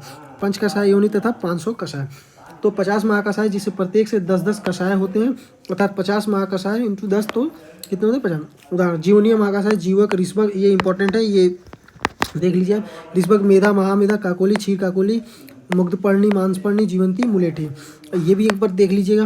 बृहण, जीवनी, रजनी, अश्वगंधा, काकोली, क्षीर काकोली, वात्यायनी, भद्रौनी, भारद्वाजी, प्रश्य, रुषगंधा। लेखनीय भी देख लीजिएगा, इंपॉर्टेंट है। अब हम बात करेंगे मातृशीतीय अध्याय। मनुष्य को मात्रापूर्वक भोजन करना चाहिए। आहार की जठराग्नि को बल की अपेक्षा करती है। आहार रस, जब अग्नि तीक्ष्ण हो तो आहार मात्रा अधिक होगी। मध्यम अग्नि आहार मात्रा मध्यम, मध्यम मंद मंद अग्नि होगा तो आहार मात्रा न्यून होगा। हेमंत ऋतु एवं युवावस्था में अधिक मात्रा, वर्षा ऋतु एवं वृद्धावस्था में मंद मात्रा। लघु द्रव्य, साली चावल, साठी के चावल, मूंग की दाल, लावा पक्षी का मांस, कभिशत आदि। गुरु, आटे से बने पदार्थ, गन्ने का रस, दुग्ध के पदार्थ, तिल आदि से, ये सब देख लीजिएगा। हाँ, मात्रा क्या होनी चाहिए? तो गुरु द्रव्य का आहार कुची के 1/3 भाग में 1/2 भाग में लेना चाहिए।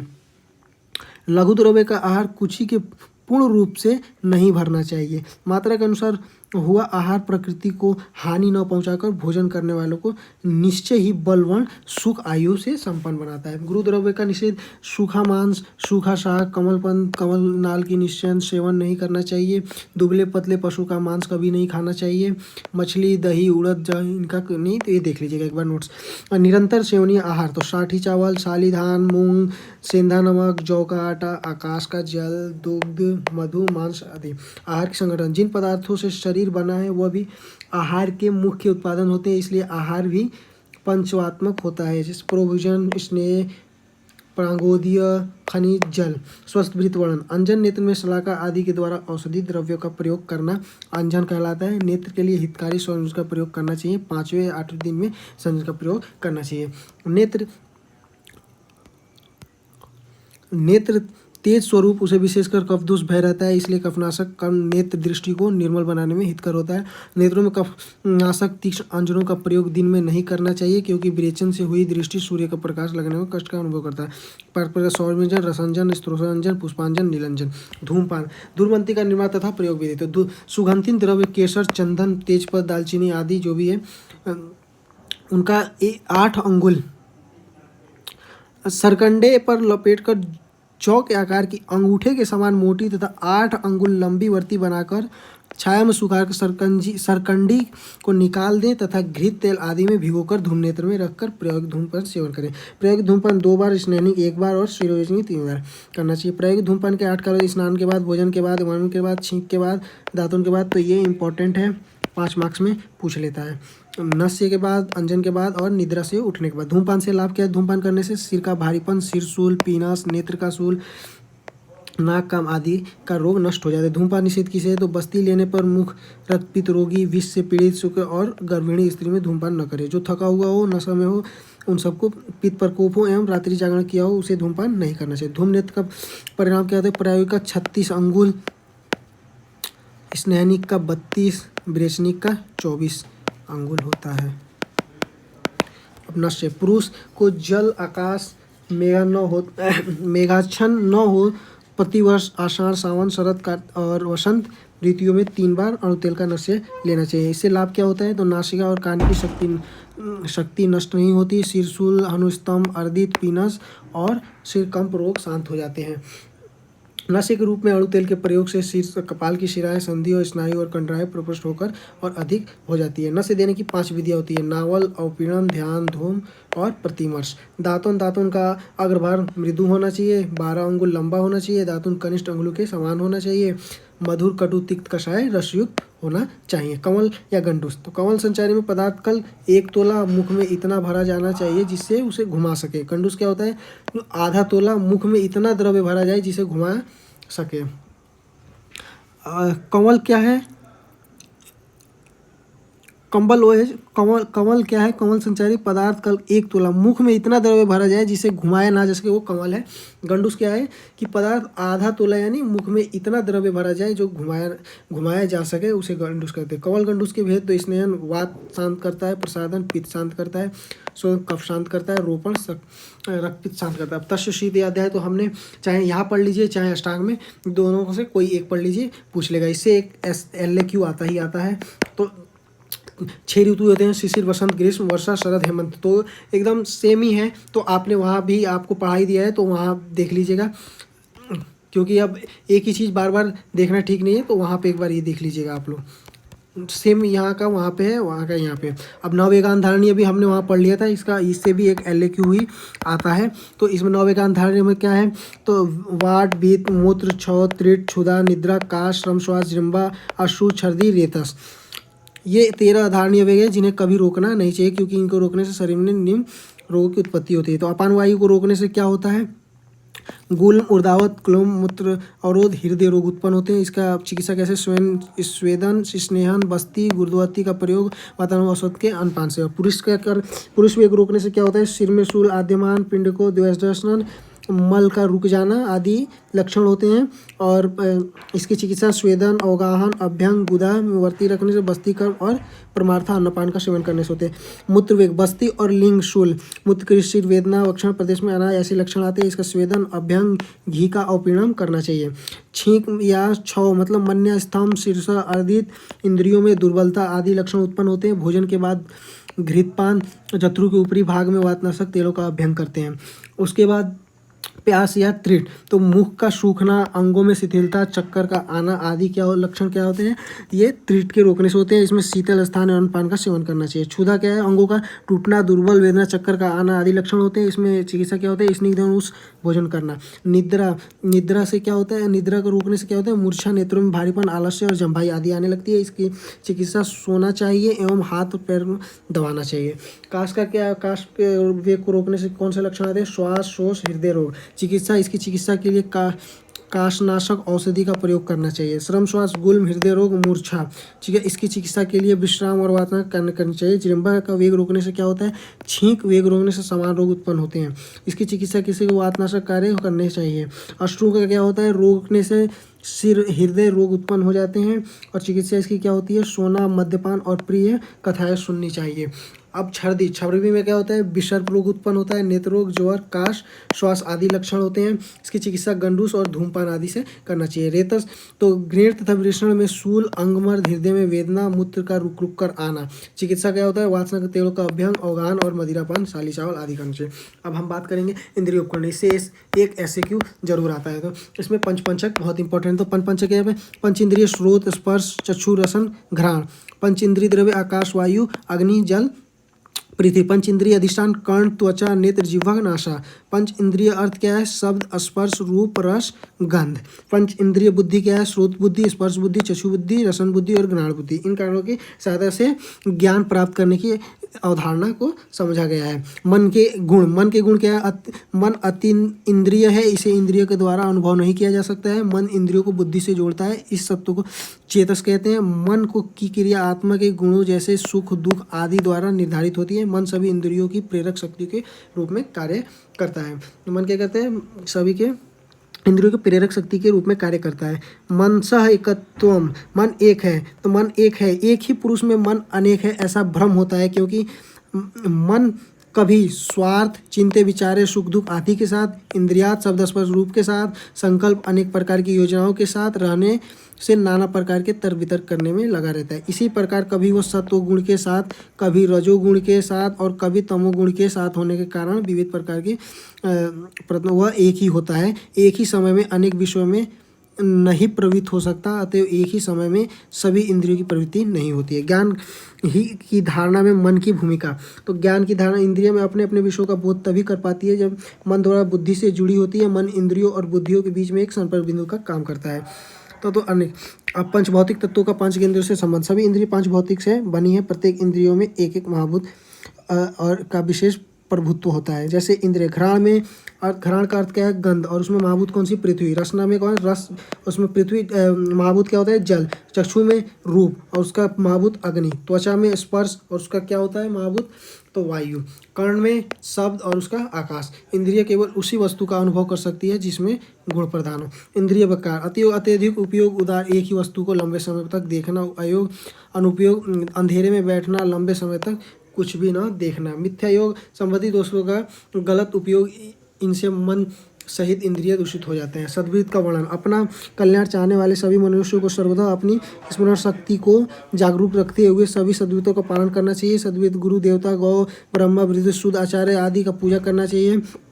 5-5 दिनों में केश, दाढ़ी, रोम, नख, प्रतिदिन स्नान करना चाहिए। स्वच्छ वस्त्र पहनना, फटे हुए का वस्त्रों को धारण नहीं करना चाहिए। सुगंधित इत्र को धारण नहीं कर इत्र को धारण करना चाहिए। सुगंधित इत्र को धारण करना चाहिए। अपनी वेशभूषा सुंदर रखना चाहिए। ऋतुचर्या में बताए हुए प्रायोगिक धूमपान करना चाहिए। दिनचर्या, ऋतुचर्या, राजचर्या में बनाए गए नियमों का पालन करना चाहिए। क्या क्या करना चाहिए, जानू से कम ऊंचे कठिन आसन पर न बैठे। जिस शैया पर बिस्तर न बिछा हो उस पर न बैठे। भयंकर वेग वाले जल में घुसकर स्नान न करें।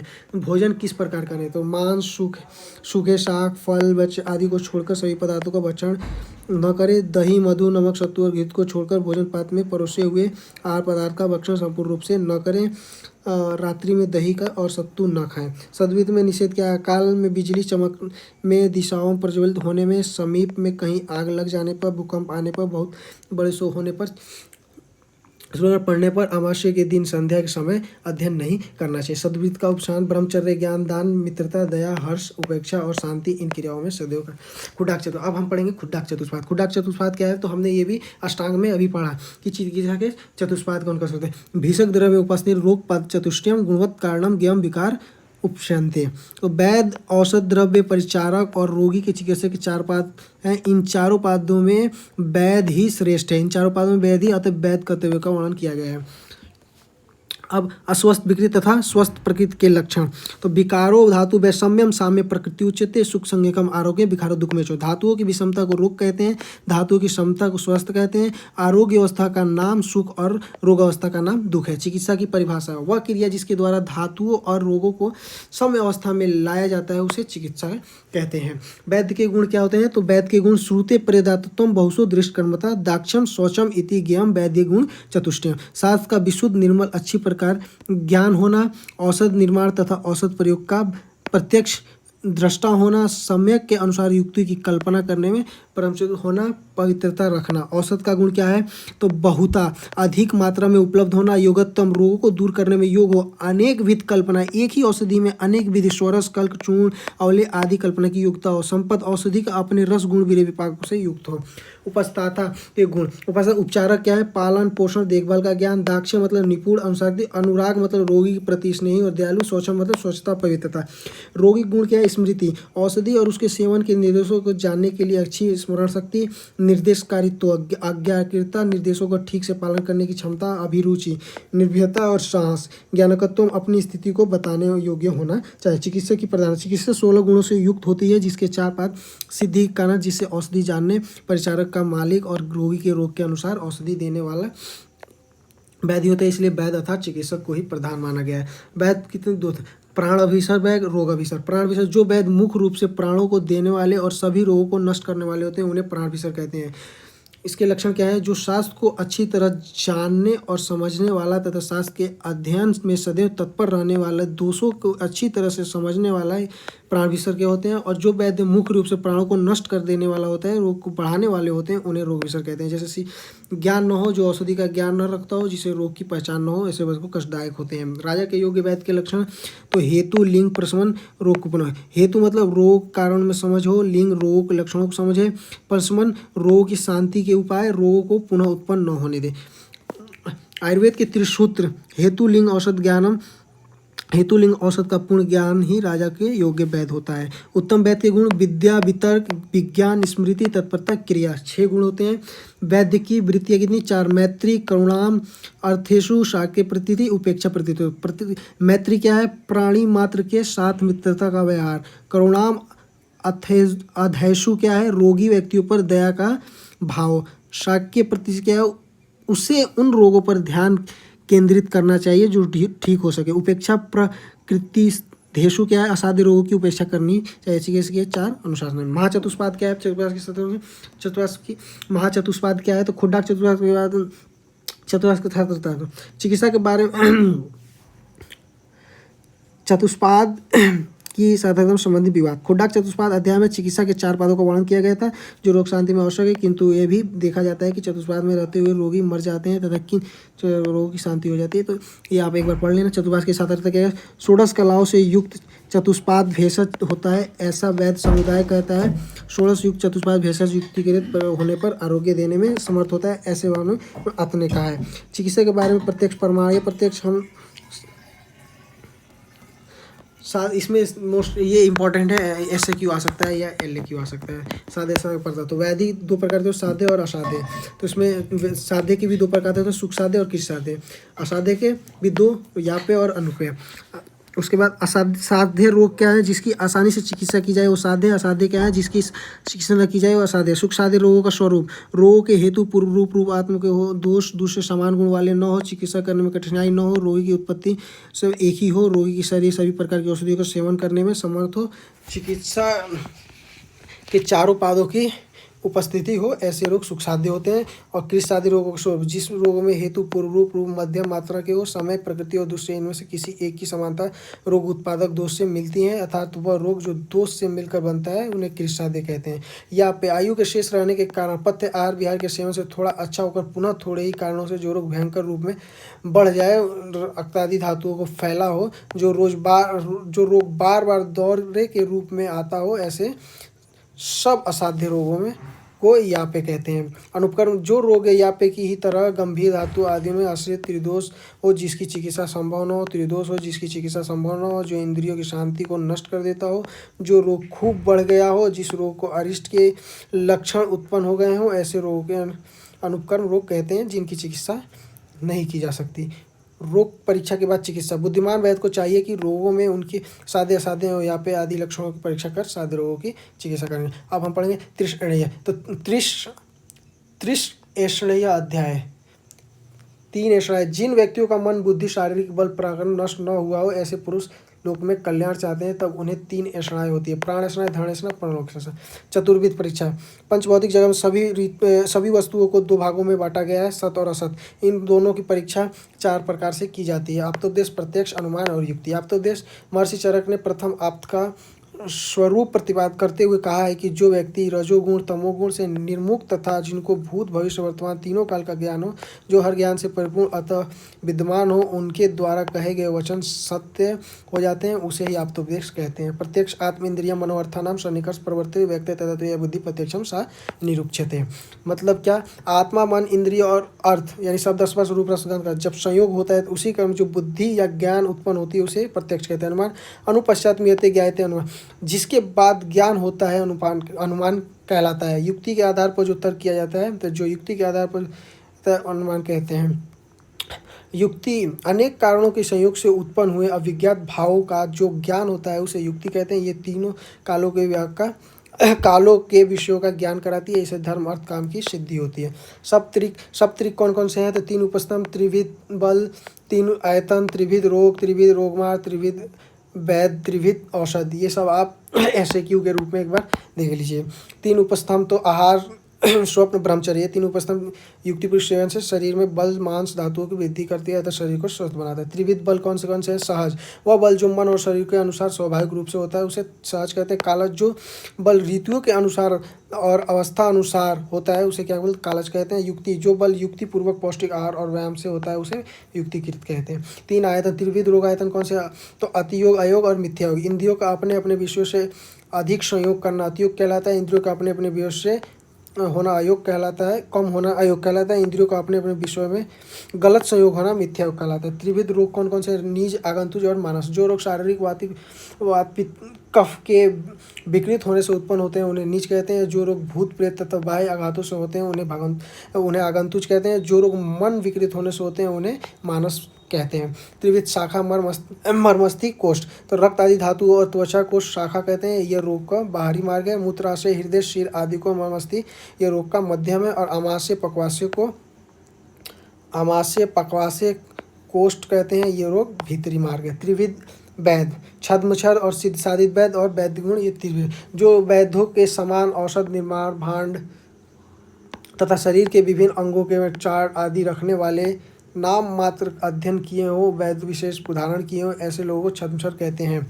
जो पढ़े लिखे नहीं हो, जिन्हें शास्त्र का ज्ञान न हो, व्यवहारिक ज्ञान पूर्ण रूप से, परंतु वह किसी श्रीमान यशस्वी विज्ञान के बहाने से स्वयं को वैद्य बतलाकर वैद्य नाम से प्रसिद्ध हो जाते हैं, उसे सिद्ध साधित वैद्य कहते हैं। वैद्य गुणयुक्त वैद्य। जो वैद्य विचार पूर्वक शास्त्र के देश काल बल दोष आदि के आधार पर औषध का प्रयोग जानता है तथा चिकित्सा में सफलता प्राप्त करता हो, जीवन सुविध वाला हो, उसे प्राणविशद वैद्य गुणयुक्त कहते हैं। त्रिविध औषध क्या है? दैवप्राशय, युक्तिप्राशय और सत्वाजय। तो जो चिकित्सा में मंत्र मणियों का धारण, मंगल कर्म, देवी देवता भूत प्रेत आदि का कहता है उसे दैवप्राशय कहते हैं। जो चिकित्सा युक्त देश काल बल दोष आदि का विचार विमर्श करके औषध दी जाती है उसे। जो आहार विहार शरीर के लिए हानिकारक है उसे मन को रोकना सत्वाजय कहलाता है। अब हम लास्ट चैप्टर आज के महामैराथन का लास्ट चैप्टर कर रहे हैं, वात कल की अध्याय। तो वात कल की अध्याय, वात का मतलब वात कला अकल। तो मतलब वात के कला मतलब गुण और अकला मतलब दोष आता है। जिसमें वात के गुण और दोष का विवेचन मिलता है उसे वात कल की अध्याय कहते हैं। वात के गुण रुक्ष, लघु, शीत, दारुण, खड़ और विशद होते हैं। वायु की शांत करने वाले पदार्थ उष्ण, गुरु, स्निग्ध, स्थूल, पिच्चिल और श्लेष आदि द्रव्य अभ्यास वायु का शमन करता है। प्राकृत वायु के कर्म। वायु प्राण, समस्त व्यवस्था और यंत्र अर्थात शरीर के समस्त अंगों का धारण करता है। छोटी बड़ी चेष्टाओं को प्रवर्तक है। इंद्रियों को अपने अपने विश्वास ग्रहण कर समर्थ करता है। वाणी प्रवर्तक और स्पर्श और शब्द मूल कारण है। विकृत वायु के कर्म। जब वायु कुपित होता है तब बल वर्ण सुख आयु के नाम कारण मन दुखी करती है, इंद्रियों को संयत का नाश करती है, गर्भों को मारता है तथा आकार प्रकार विकृत कर देता है। भय, शोक, मूर्छा, दीनता, अति प्रलाप विकारों का उत्पन्न करता है। प्राकृतिक यानी लोक संचारित वायु के कण। भूमंडल को धारण करना, सूर्य आदि, इससे MCQ ही पूछे जाएंगे। लेकिन वात के स्थान एवं कण, तो वही आप लोगों ने उस अष्टांग में पढ़ लिया है, तो वही याद कर लीजिएगा, वही इनफ है, क्योंकि एक जगह ही पढ़ लिया जो, वही दोनों जगह चेप लीजिएगा। तो बहुत बहुत धन्यवाद आपका हमारे साथ बने रहने के लिए। और भी अगर किसी दूसरे पे आपको महामैराथन चाहिए तो आप कमेंट जरूर करिएगा। और इस पे अगर ये अच्छा लगा, हमारी मेहनत अच्छी लगी आपको, तो लाइक और कमेंट जरूर करिएगा। आगे और भी हम मैराथन लेकर आएंगे। तब तक के लिए बने रहिए आपके अपने चैनल BAMS क्रैकर्स पे। धन्यवाद। फिर मिलते हैं अगले महामैराथन में।